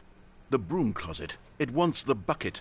You can feel that, can't you? The aura of jealousy? It's as clear as day. This broom closet believes it deserves the bucket. I can really feel it now.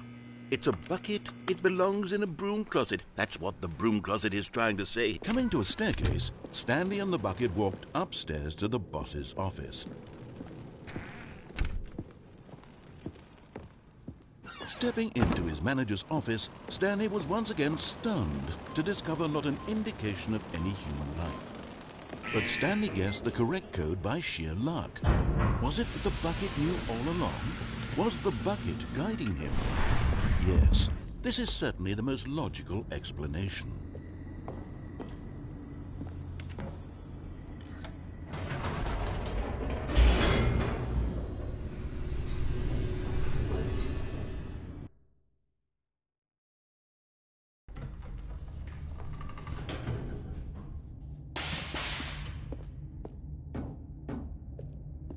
Stanley and the bucket walked straight ahead through the large door that read, Mind Control Facility.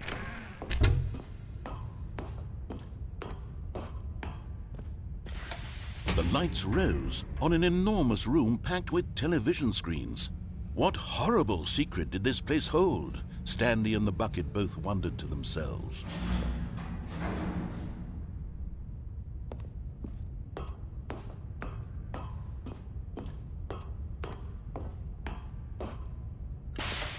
The monitors jumped to life, and Stanley nearly dropped the bucket in shock. Everyone in the office was being videotaped, monitored like guinea pigs.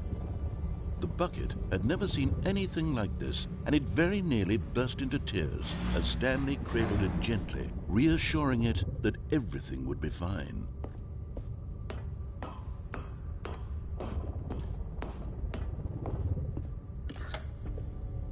Was the bucket under the mind control facility's influence as well? Had the bucket been told to do things it didn't wish to do? What kinds of things does a bucket want to do or not want to do in the first place?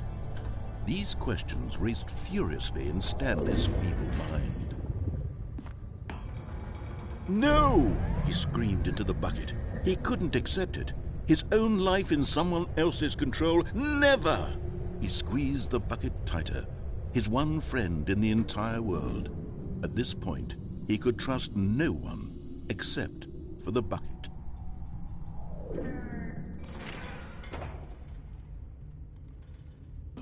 But here was the proof. The heart of the operation. Controls labeled with emotions, happy or sad or content. Walking, eating, working, all of it monitored and commanded from this very place. And as the cold reality of his past began to sink in, Stanley decided that this machinery would never again exert its terrible power over another human life. For he and the bucket would dismantle the controls for good. Two best friends, Stanley and the bucket, up against the world. They high-fived in a really cool way, and the bucket made a sassy comment about taking down the system.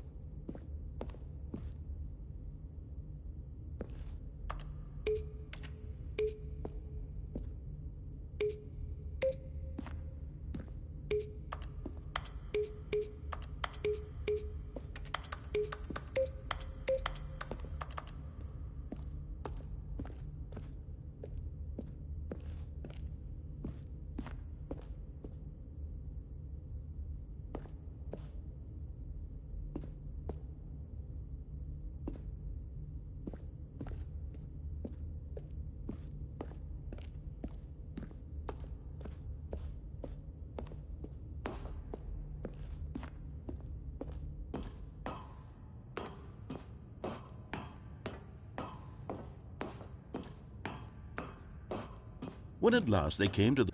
But at the last second, the bucket jumped in and pressed the button to turn on the controls. Stanley gasped in horror. Had this been the bucket's plan all along? To take over the machine and claim the power for itself? How could the bucket have betrayed him like this? Stanley was prepared to throw the bucket away in disgust when suddenly an image appeared upon the enormous screen. Birds. Silly, silly birds. The control buttons became active again.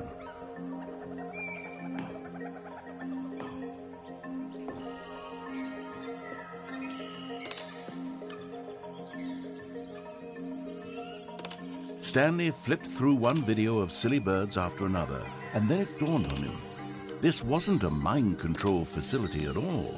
It was a facility for monitoring and surveilling silly birds all over the world.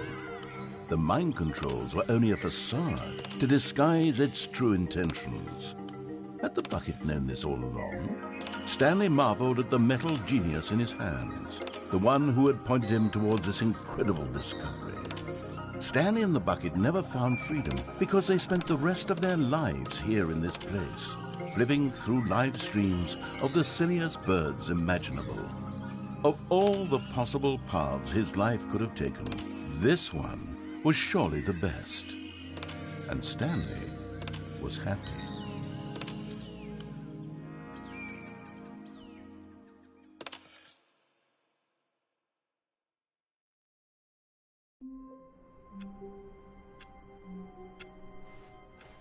Stanley decided to go to the meeting room to check on his co-workers. He never functioned well by himself and constantly needed support and guidance from others, so the thought of total solitude was terrifying to him.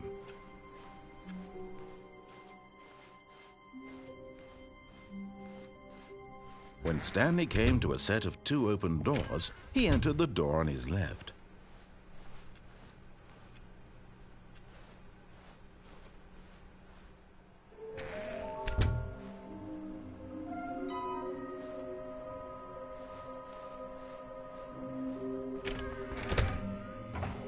Stanley stepped into the broom closet, but there was nothing here, so he turned around and got back on. Coming to a staircase, Stanley walked upstairs to his boss's office.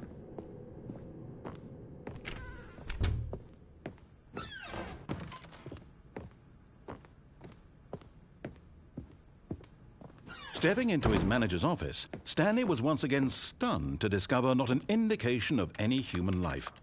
Shocked, unraveled, Stanley wondered in disbelief who orchestrated this. What dark secret was being held from him? What he could not have known was that the keypad behind the boss's desk guarded the terrible truth that his boss had been keeping from him, and so the boss had assigned it an extra secret PIN number, 2845. But of course, Stanley couldn't possibly have known this.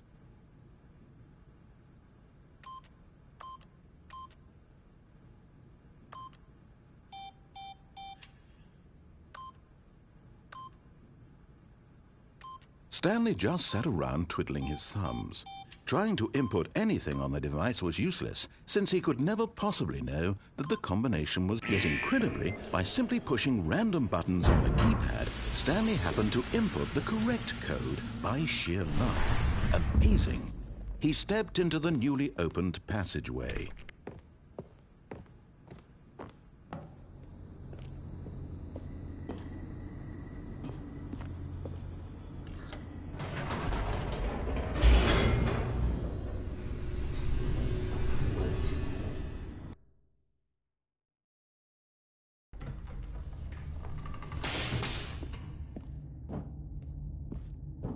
Stanley walked straight ahead through the large door that read Mind Control Facility.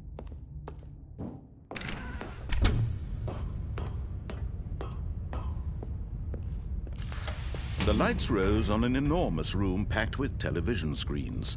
What horrible secret did this place hold? Stanley thought to himself. Did he have the strength to find out?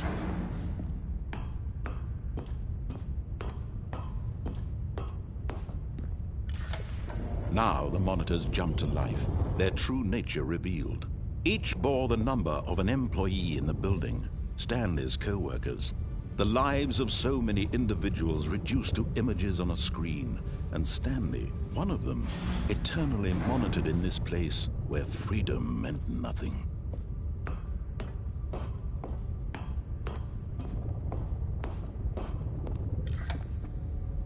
This mind control facility, it was too horrible to believe. It couldn't be true. Had Stanley really been under someone's control all this time? Was this the only reason he was happy with his boring job? That his emotions had been manipulated to accept it blindly? No, he refused to believe it. He couldn't accept it. His own life in someone else's control? Never! It was unthinkable, wasn't it? Was it even possible? Had he truly spent his entire life utterly blind to the world? But here was the proof. The heart of the operation. Controls labeled with emotions. Happy, or sad, or content. Walking, eating, working. All of it monitored and commanded from this very place. And as the cold reality of his past began to sink in, Stanley decided that this machinery would never again exert its terrible power over another human life. For he would dismantle the controls once and for all.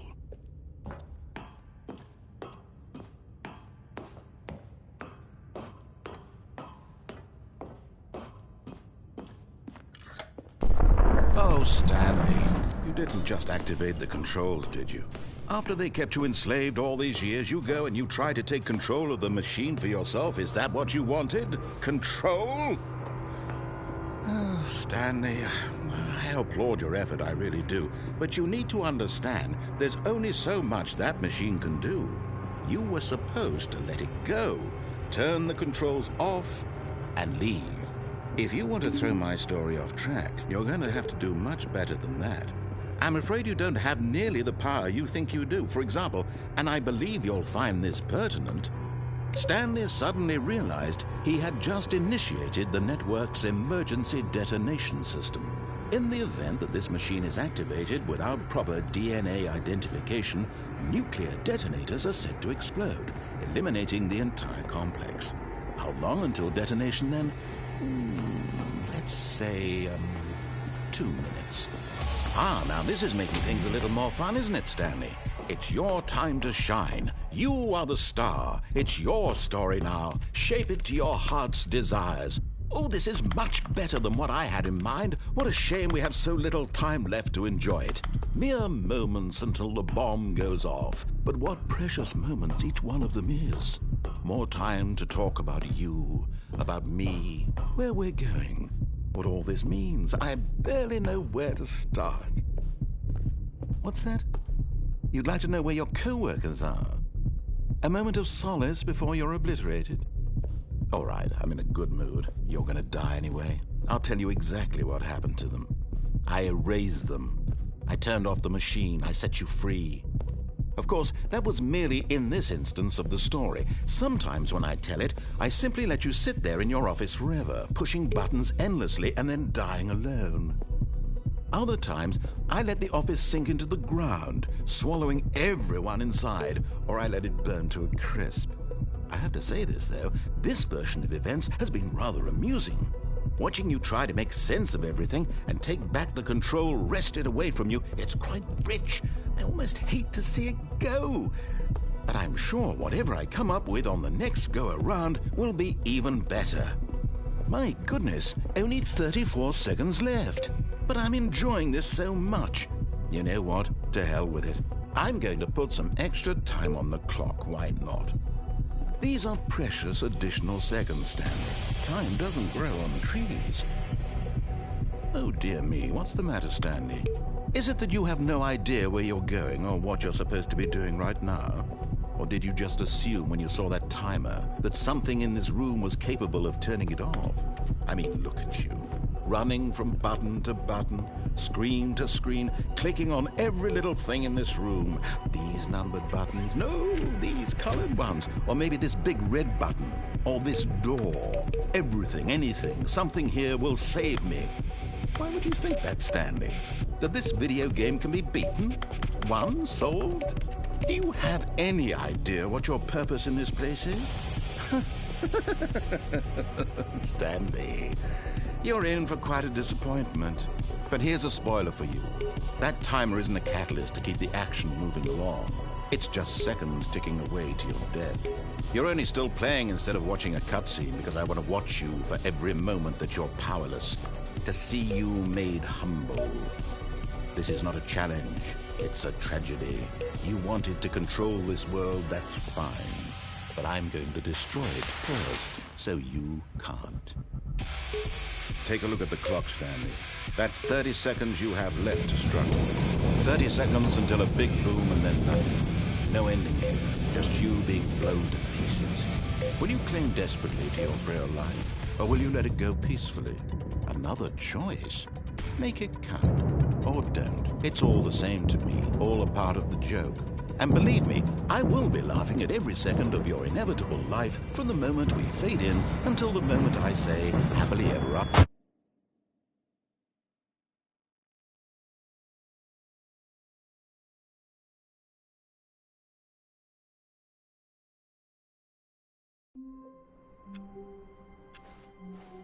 The meeting room. Yes, that's where everyone would be.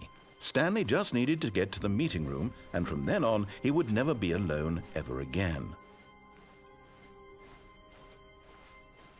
When Stanley came to a set of 2 open doors, this was not the correct way to the meeting room, and Stanley knew it perfectly well. Perhaps he wanted to stop by the employee lounge first, just to admire it. It was okay. But eager to get back to business, Stanley took the first open door on his left. Stanley was so bad at following directions, it's incredible he wasn't fired years ago. Look, Stanley, I think perhaps we've gotten off on the wrong foot here. I'm not your enemy, really, I'm not. I realize that investing your trust in someone else can be difficult, but the fact is that the story has been about nothing but you all this time. There's someone you've been neglecting, Stanley. Someone you've forgotten. What? Really?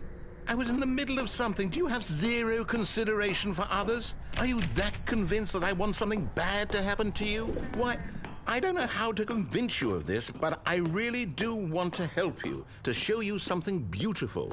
Look, let me prove it. Let me prove that I'm on your side. Give me a chance. I just realized I can bring Alfred this way too, and we get a whole new thing besides what is happening. This is new. I haven't experienced this. I haven't experienced any of this. Okay, let's do this.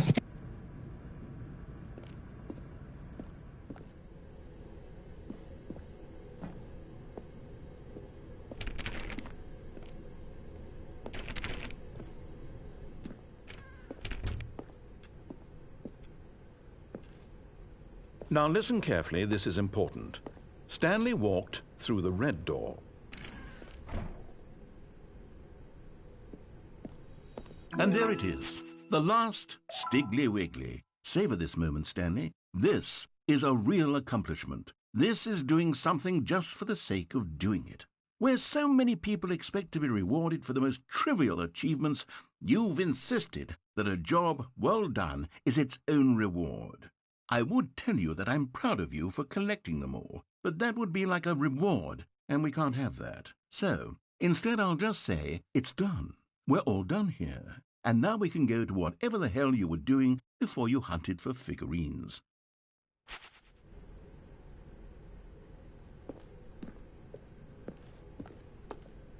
Aha, perhaps you misunderstood. Stanley walked through the red door. I still don't think we're communicating properly. Stanley walked through the red door. All right, fine, go ahead, Stanley. You want to know so badly what's out there? You want to find out what lies at the end of this road you've chosen? Well, don't let me stop you.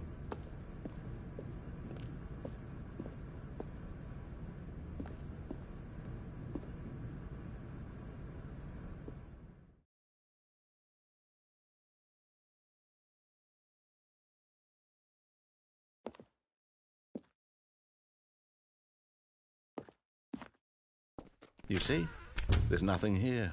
I haven't even finished building this section of the map, because you were never supposed to be here in the first place. Broken rooms, exposed developer textures. Is this what you had wanted? Was it worth ruining the entire story I had written out specifically for you? Do you not think I put a lot of time into that? Because I did. And in the end, it was all for nothing, because this is what you wanted to see.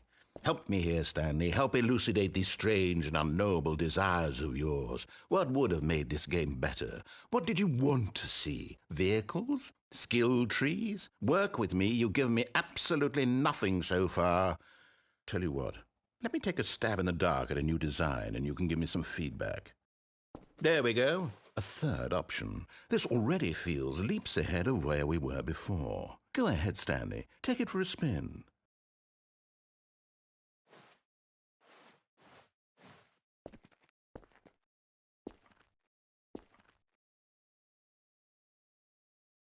Okay, I'm going to stop you there. Now, tell me about your experience with this new version.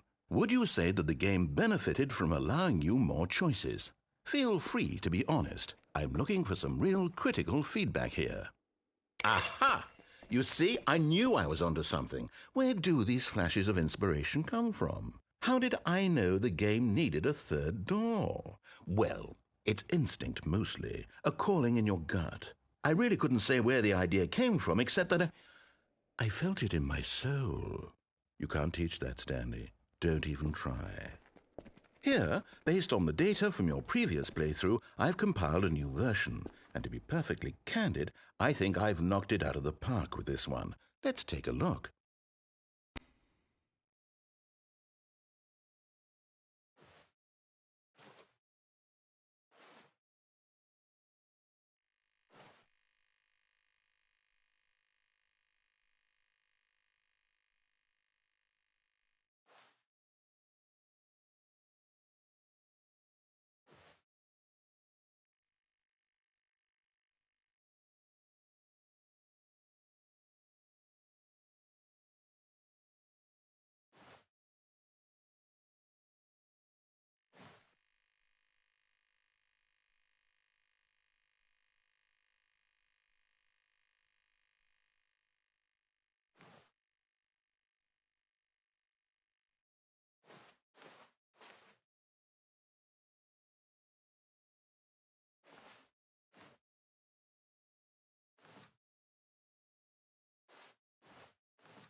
Now, would you say that competitive leaderboard helped you feel motivated to keep walking through doors? Again, honest answers, please.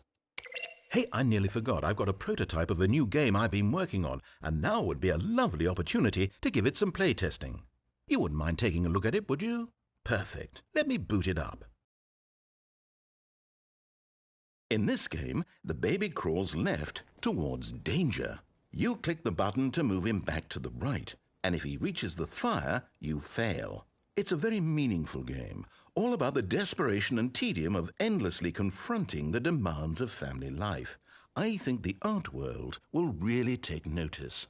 But of course, the message of the game only becomes clear once you've been playing it for about 4 hours. So why don't you give it 4 hours of play to make sure it's effective? Be sure to keep notes on your experience.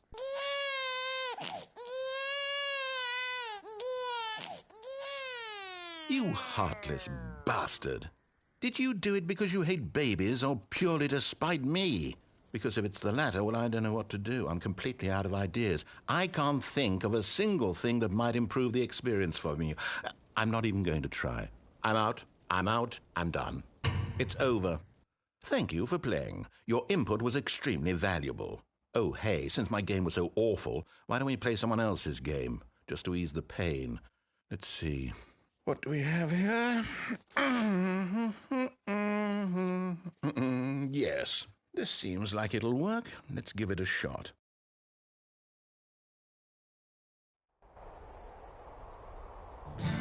Aha! Fascinating. What do you think this game is about, Stanley? What's our backstory? What is our motivation? Well, it seems obvious to me that you are meant to play as a creepy man spying on innocent civilians below you from up high in your creep tower, perhaps for some sort of twisted erotic purpose. Yes, that must be it.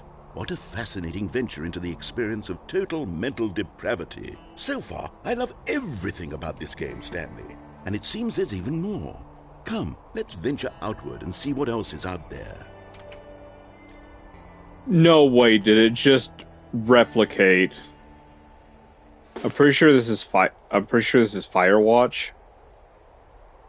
I think. I don't know. I watched Fooster. Or maybe it was Fisk. One of those two. One of those two played it, and I watched their stream. But anyways, oh my god, this is blowing my mind.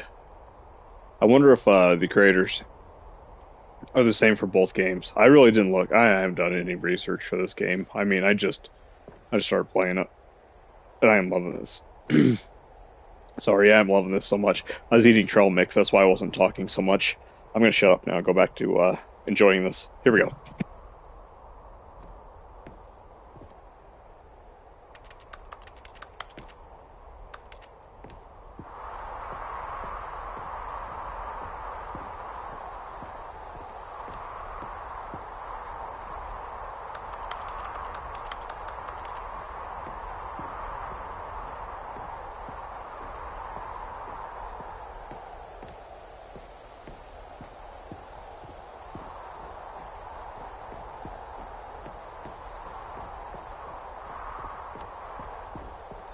Oh, no. No, no, no, no, it can't be.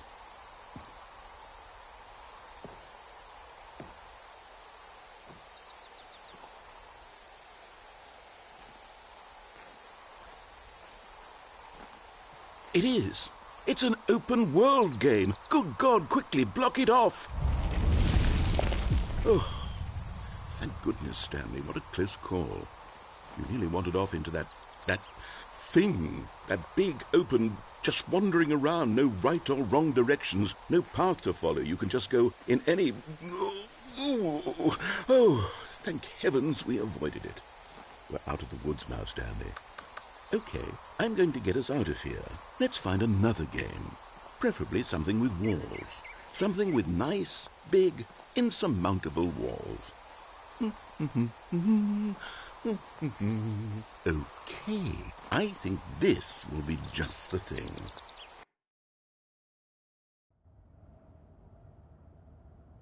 Wonderful. See, this is exactly what I had in mind. Just a nice big box for you to run around in. There isn't any possibility that you could get lost here. Now this is game design. Stanley, if you manage to get lost in this game, I will be phenomenally impressed. Okay, so what exactly do we do here? Let's see. There are lots of cars here in the back, but obviously there's no racetrack. Okay, I'm seeing that there's a ball of some kind back here. Is this game sports ball? Stanley, I think it's sports ball. Oh, what fun. We shall run the bases and do a touchdown together? Yes, I think surely we must. Okay, Stanley, here's the ball. Have fun.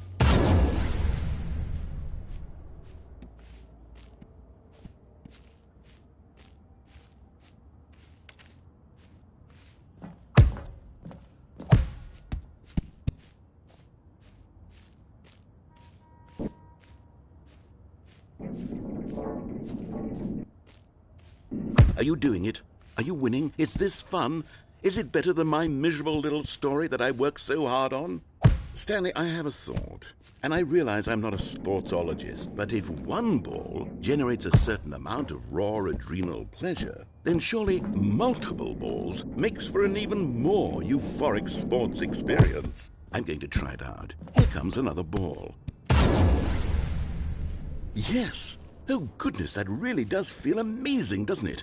Stanley, I'm like a child in a confectionery shop. I simply have to have more. I'm insatiable.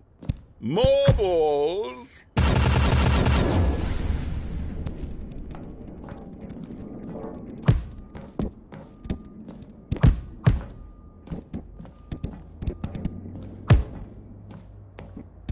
Hold on. What are you doing?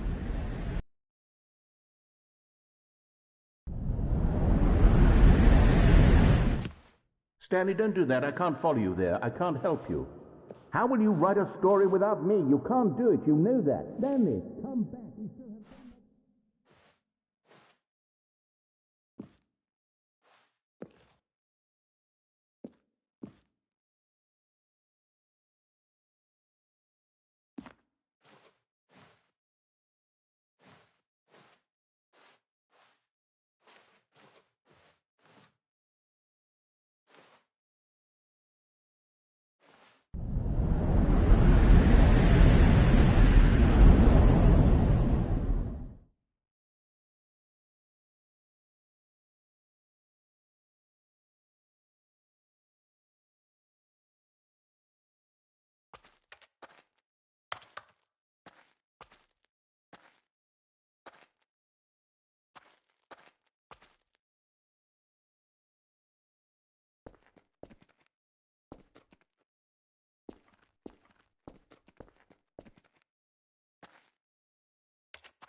I wonder what he found.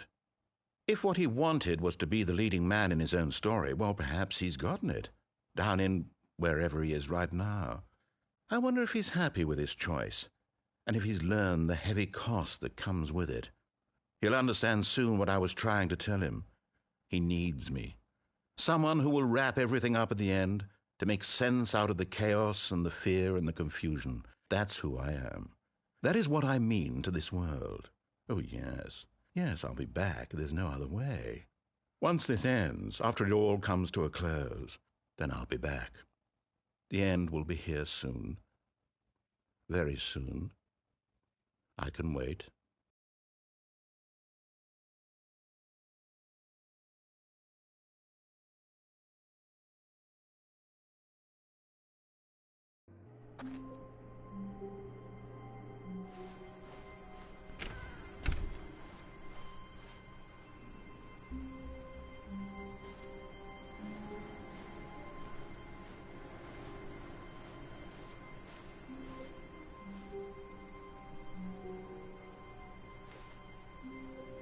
Stanley, I'm sorry, but I have to put a pause on things. It's those figurines, those figglers.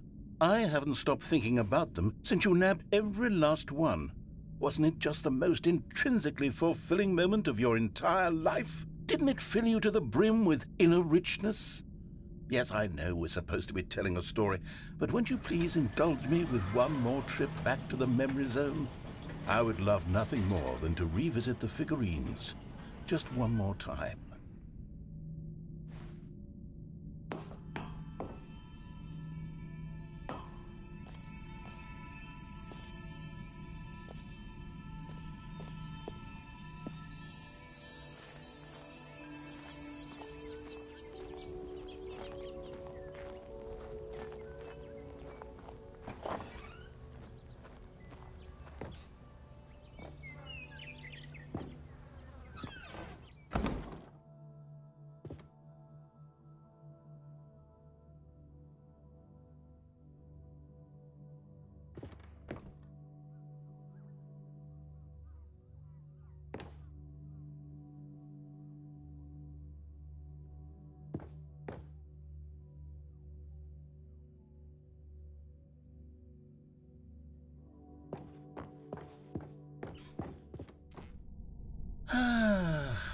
Here's where it all began. The first collectible. Back then, we had no idea of how many of them we'd find. Sure, it said 6 right there on the screen, but how could we know for certain? We were so innocent. We'll never be like that again, Stanley.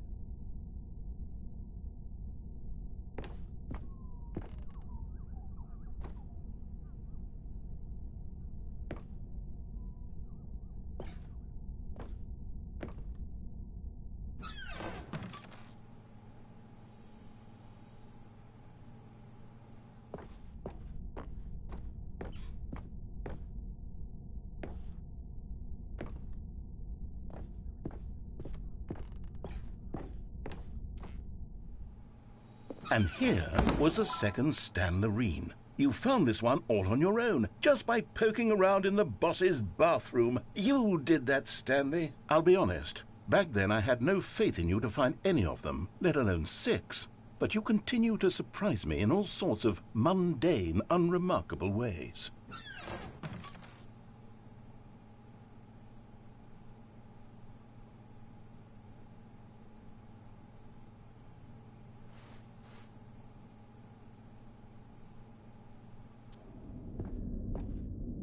Okay, let's do a little quiz.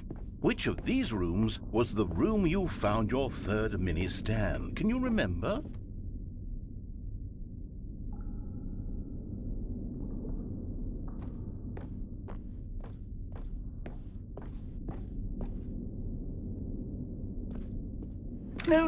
No. Under the stairs was the 4th place you found a Figanley, not the 3rd. Well, I guess perhaps I shouldn't be surprised. Memories like these are so precious and so cherished that they all just sort of blend together, don't they? You know what? If under the stairs feels like the 3rd place you found a collectible, then who am I to go making judgments?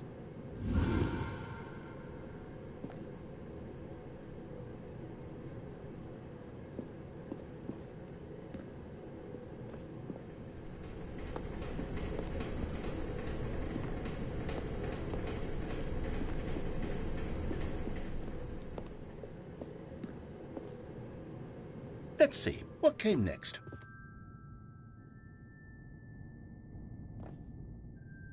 Oh yes, we found a Figley in this pink room.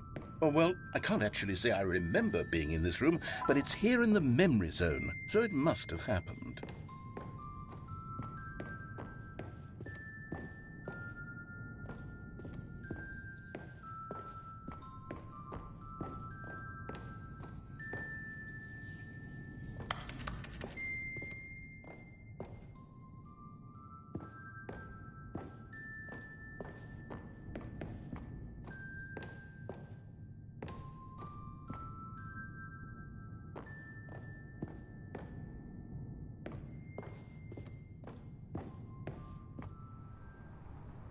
This was the 5th mini-stand, and this one was really something special. It was in the warehouse. I remember it so clearly. In fact, because this one is particularly special to me, I made a little video to commemorate the occasion. Enjoy.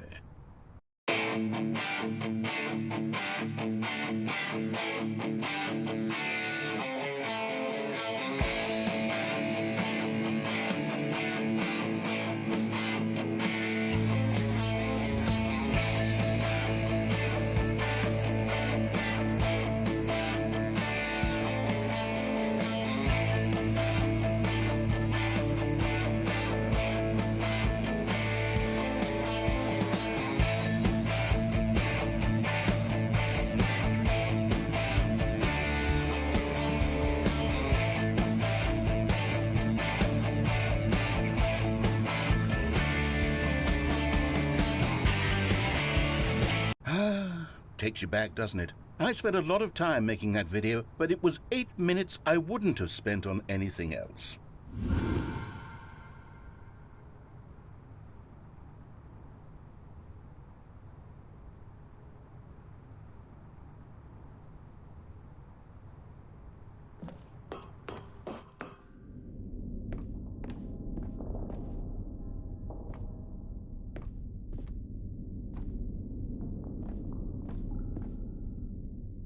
And then, Stanley, then we came to the last collectible, the final figurine, right here by the red and blue doors. This memory is the most distinct and clear in my mind, perhaps because it was the one that happened more recently than all the others.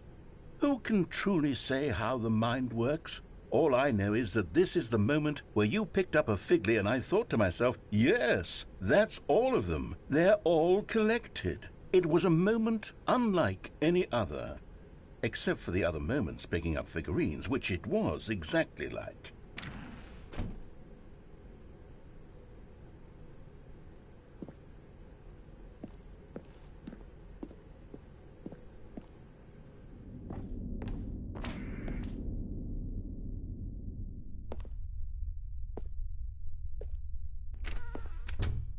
And then there was no more.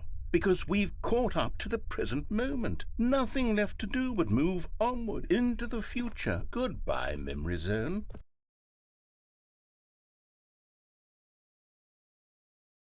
No, I'm not done. I'm not ready to move on. Stop the loading screen. Isn't there some way we can stay here, keep enjoying these figurines? Let's just go backwards. We'll do the memory zone again from the opposite direction. See how that feels.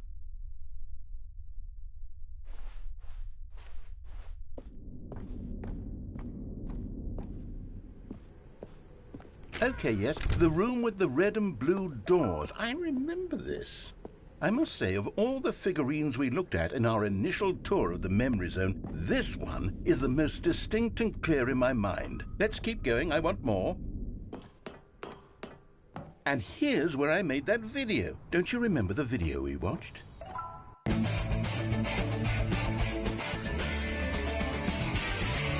Yes, I love that video.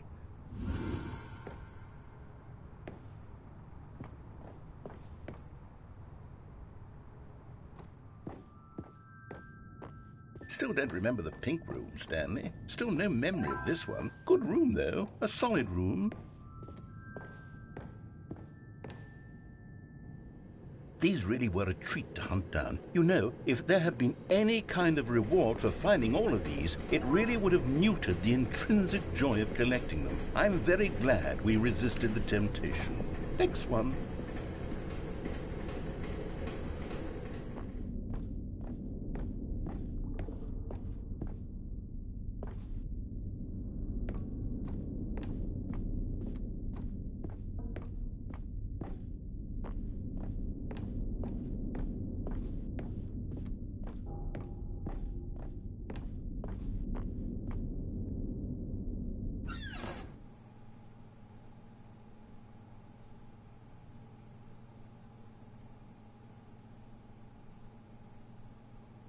This was our second Figley. Don't you remember? Yes, I remember it too. The past is truly a wonderful thing. Why does anyone ever choose to leave it? Keep going. This is it. The very first one we found in the exhibit where I introduced you to the figlarines. Oh, I want more memories, Stanley. I want to keep going. What else is there? What came before this?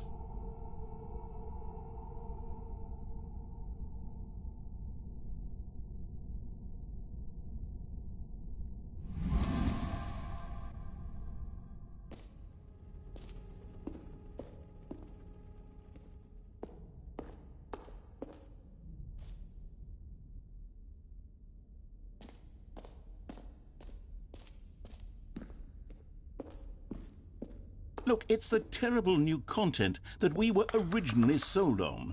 I remember hating it back then, but time does put a rosy filter on everything. In fact, I dare say I'm actually quite fond of it now. Look how much fun the past is. I want more. Oh, yes, the two doors. Who could have forgotten that? A classic memory, this one.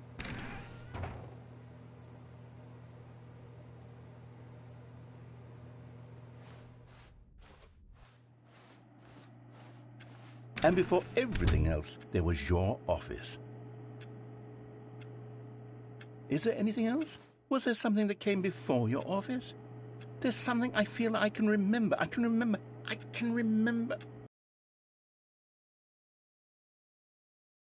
Yes, I'm remembering something now. I remember before this whole story got started. Back then I was different.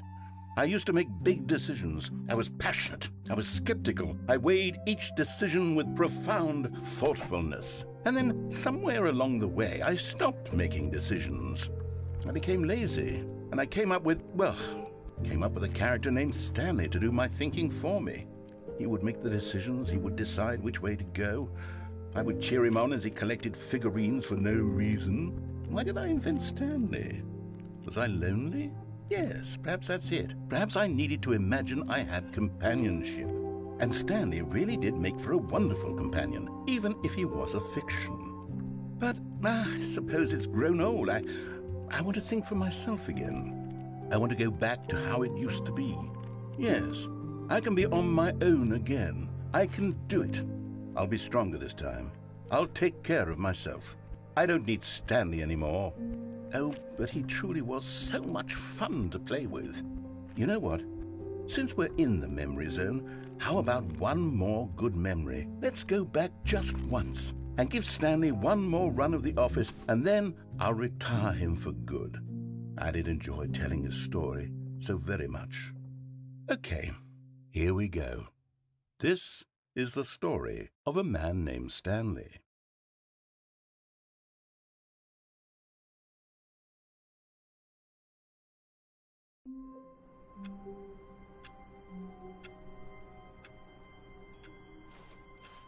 I can't wait to tell this story to my co-workers, Stanley thought. How amusing they'll find it.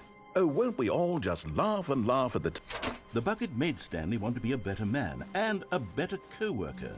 In time, perhaps, he would become both of those. Stanley clutched the bucket tightly to his chest. This was not the correct way to the meeting room, but Stanley had felt the bucket calling to him, telling him that the employee lounge was simply the place to be. And here it was. Had the bucket turned out to be correct? No, never mind. The bucket was wrong. Stanley took the door on his left to go back to the meeting room. No, said the bucket. Don't go to the meeting room. Go somewhere else. The cargo lift, yes. Good, said the bucket. Now ride the lift all the way to the top. There's something up there I need you to do. Stanley did not question why or how this bucket was speaking to him. It should have alarmed him, of course, because buckets can't talk. But Stanley chose not to think about this obvious fact. He was firmly convinced that the bucket had spoken to him, and he unthinkingly did whatever the bucket asked.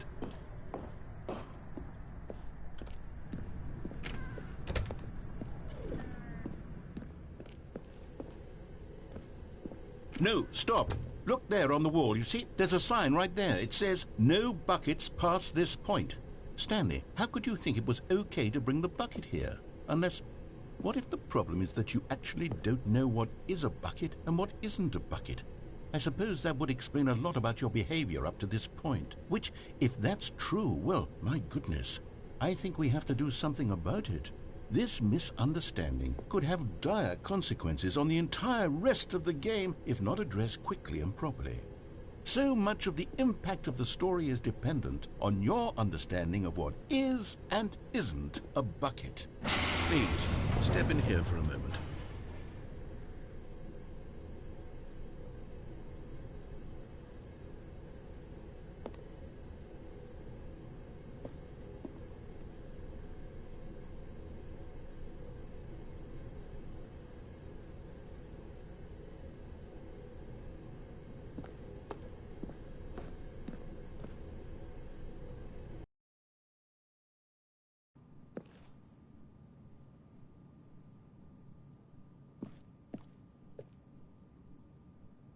Now then, I'm going to run you through some test scenarios, and you'll tell me whether or not the thing I'm showing you is a bucket. Simple enough, right? This should tell us everything we'll ever need to know about what is or is not a bucket. Okay, let's begin. Item 1. Is this a bucket?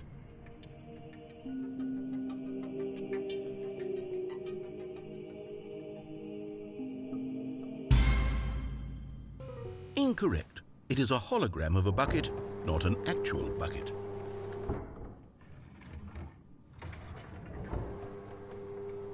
Item 2. Is this a bucket? Incorrect. It is a 3D printed recreation of a bucket, not an actual bucket.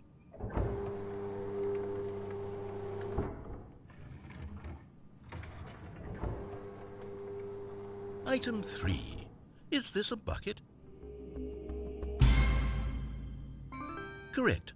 This is a bucket.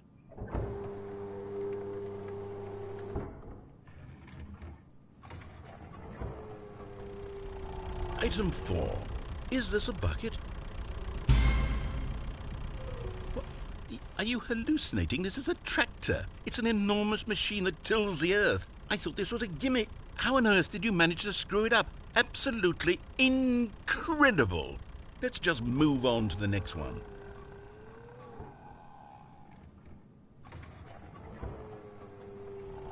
Is this a bucket? Incorrect. This is a bucket.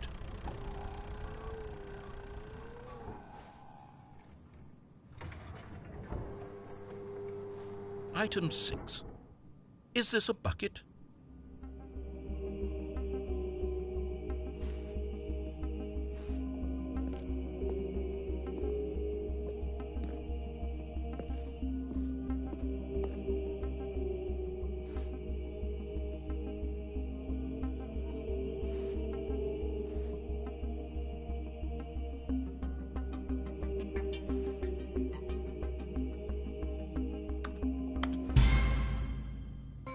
Trick question.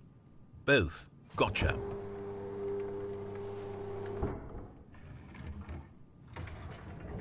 Item... Wait, hold on. I can't find the next one. Let me see. It should be around here somewhere.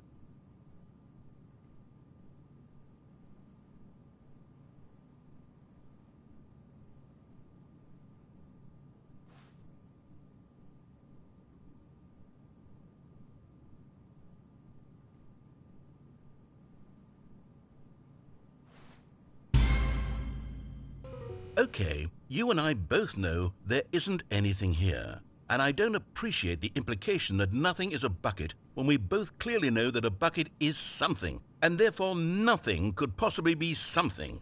Unless, in your twisted mind, have you somehow convinced yourself that a bucket is nothing? Answer me straight, Stanley. Do you believe that nothing is a bucket?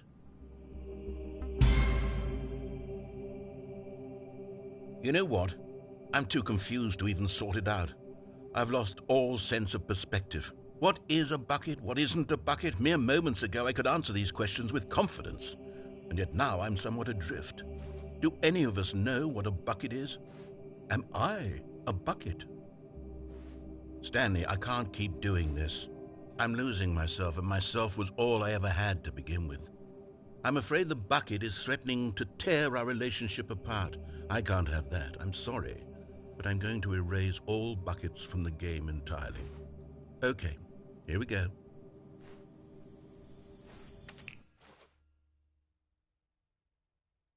What happened? Is everything gone? Why did everything disappear? Wait, was everything a bucket? Every single thing in the game was a bucket. Oh my God, I had no idea. How could... except me. I'm not a bucket after all. And you, Stanley, you're still here. You're not a bucket either.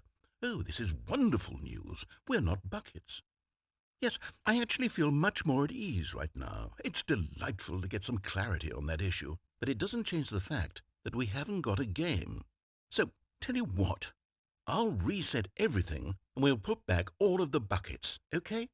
And we'll know that it's all a bucket. But if you run into anyone else, maybe don't mention that. Who knows what that information might do to a person? All right, here we go.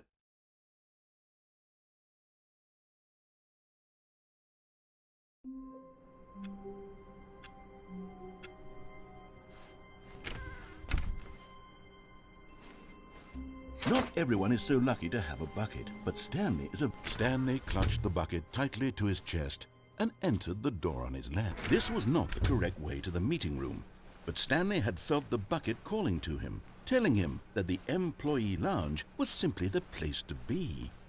And here it was. Had the bucket turned out to be correct? No, never mind. The bucket was wrong. Stanley took the door on his left to go back to the meeting room. No, Said the bucket. don't go to the meeting room. Go somewhere else. The cargo lift, yes. Good. Said the bucket. Now ride the lift all the way to the top. There's something up there I need you to do. Stanley did not question why or how this bucket was speaking to him. It should have alarmed him, of course, because buckets can't talk. But Stanley chose not to think about this obvious fact. He was firmly convinced that the bucket had spoken to him, and he unthinkingly did whatever the bucket asked.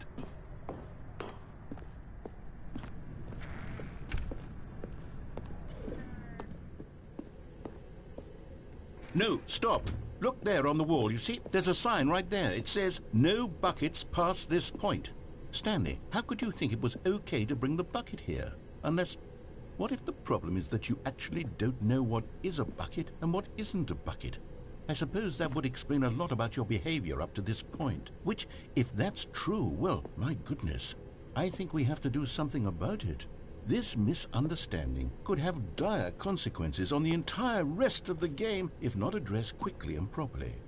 So much of the impact of the story is dependent on your understanding of what is and isn't a bucket. Please, step in here for a moment.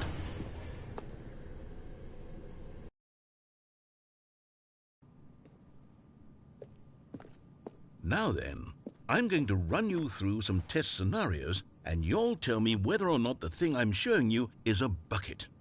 Simple enough, right? This should tell us everything we'll ever need to know about what is or is not a bucket. Okay, let's begin. Item 1. Is this a bucket? Correct. It is a hologram of a bucket, not an actual bucket.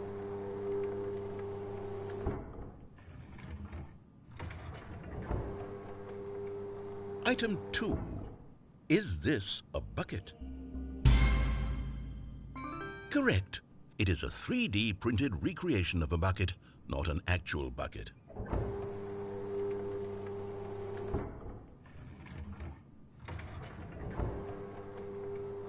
Item 3. Is this a bucket? Correct. This is a bucket.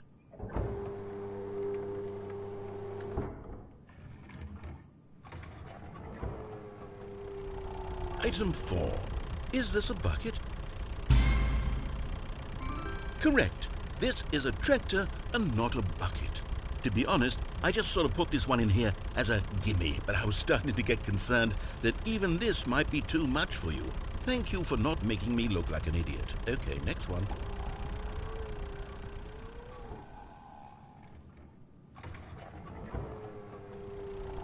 Is this a bucket? Correct. This is a bucket.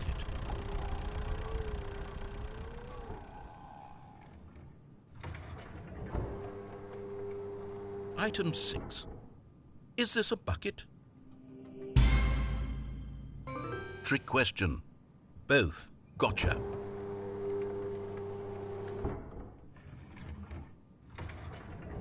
Item... Wait, hold on. I can't find the next one. Let me see. It should be around here somewhere.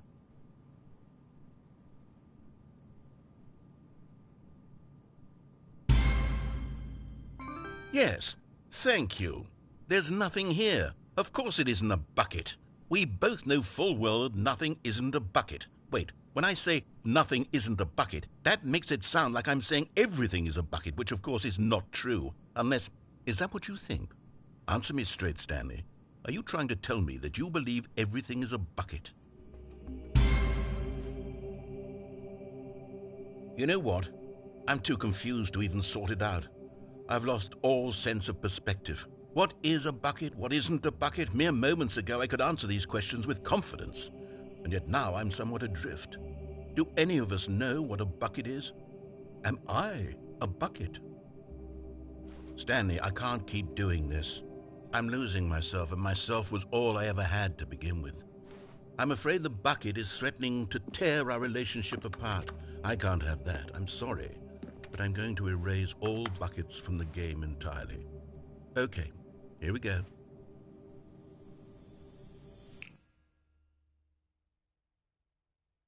What happened? Is everything gone? I Why did thought everything if I disappear? Wait, repeated the whole was thing but everything a changed the bucket? answers to match and Every be single thing exactly in the game was a correct, bucket. we'd get a My different God, I pathway, had no but I idea. guess not. How So could... Except me. sorry about I'm it, not a but at least bucket we got to after see all. that whole And sequence you, again because Stanley, it is pretty you're cool still here. and it's pretty You're not damn a bucket hilarious. either. So Oh, this is wonderful okay, I'll shut up. news. We're not buckets. Yes, I actually feel much more at ease right now. It's delightful to get some clarity on that issue, but it doesn't change the fact that we haven't got a game. So, tell you what, I'll reset everything and we'll put back all of the buckets, okay? And we'll know that it's all a bucket. But if you run into anyone else, maybe don't mention that. Who knows what that information might do to a person? All right, here we go.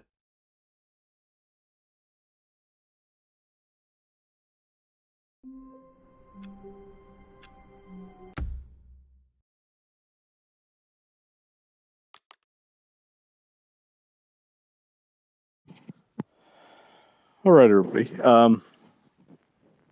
I've been playing for a good 3.5 hours. I've been up for almost 24 hours now, so I'm going to call it for tonight. And so I am going to say that I am done with the funny. And I'm going to go snuggle up with my bucket. So thank you, everybody, for watching. I hope you have a fantastic night, and stick around in the future, because I am going to play this again. I have been enjoying it so far, and I think there's a couple more story routes I could take. I don't know, I'm having too much fun. This has been great. All right. For Mr. Nobody, I say thank you. Have a good night.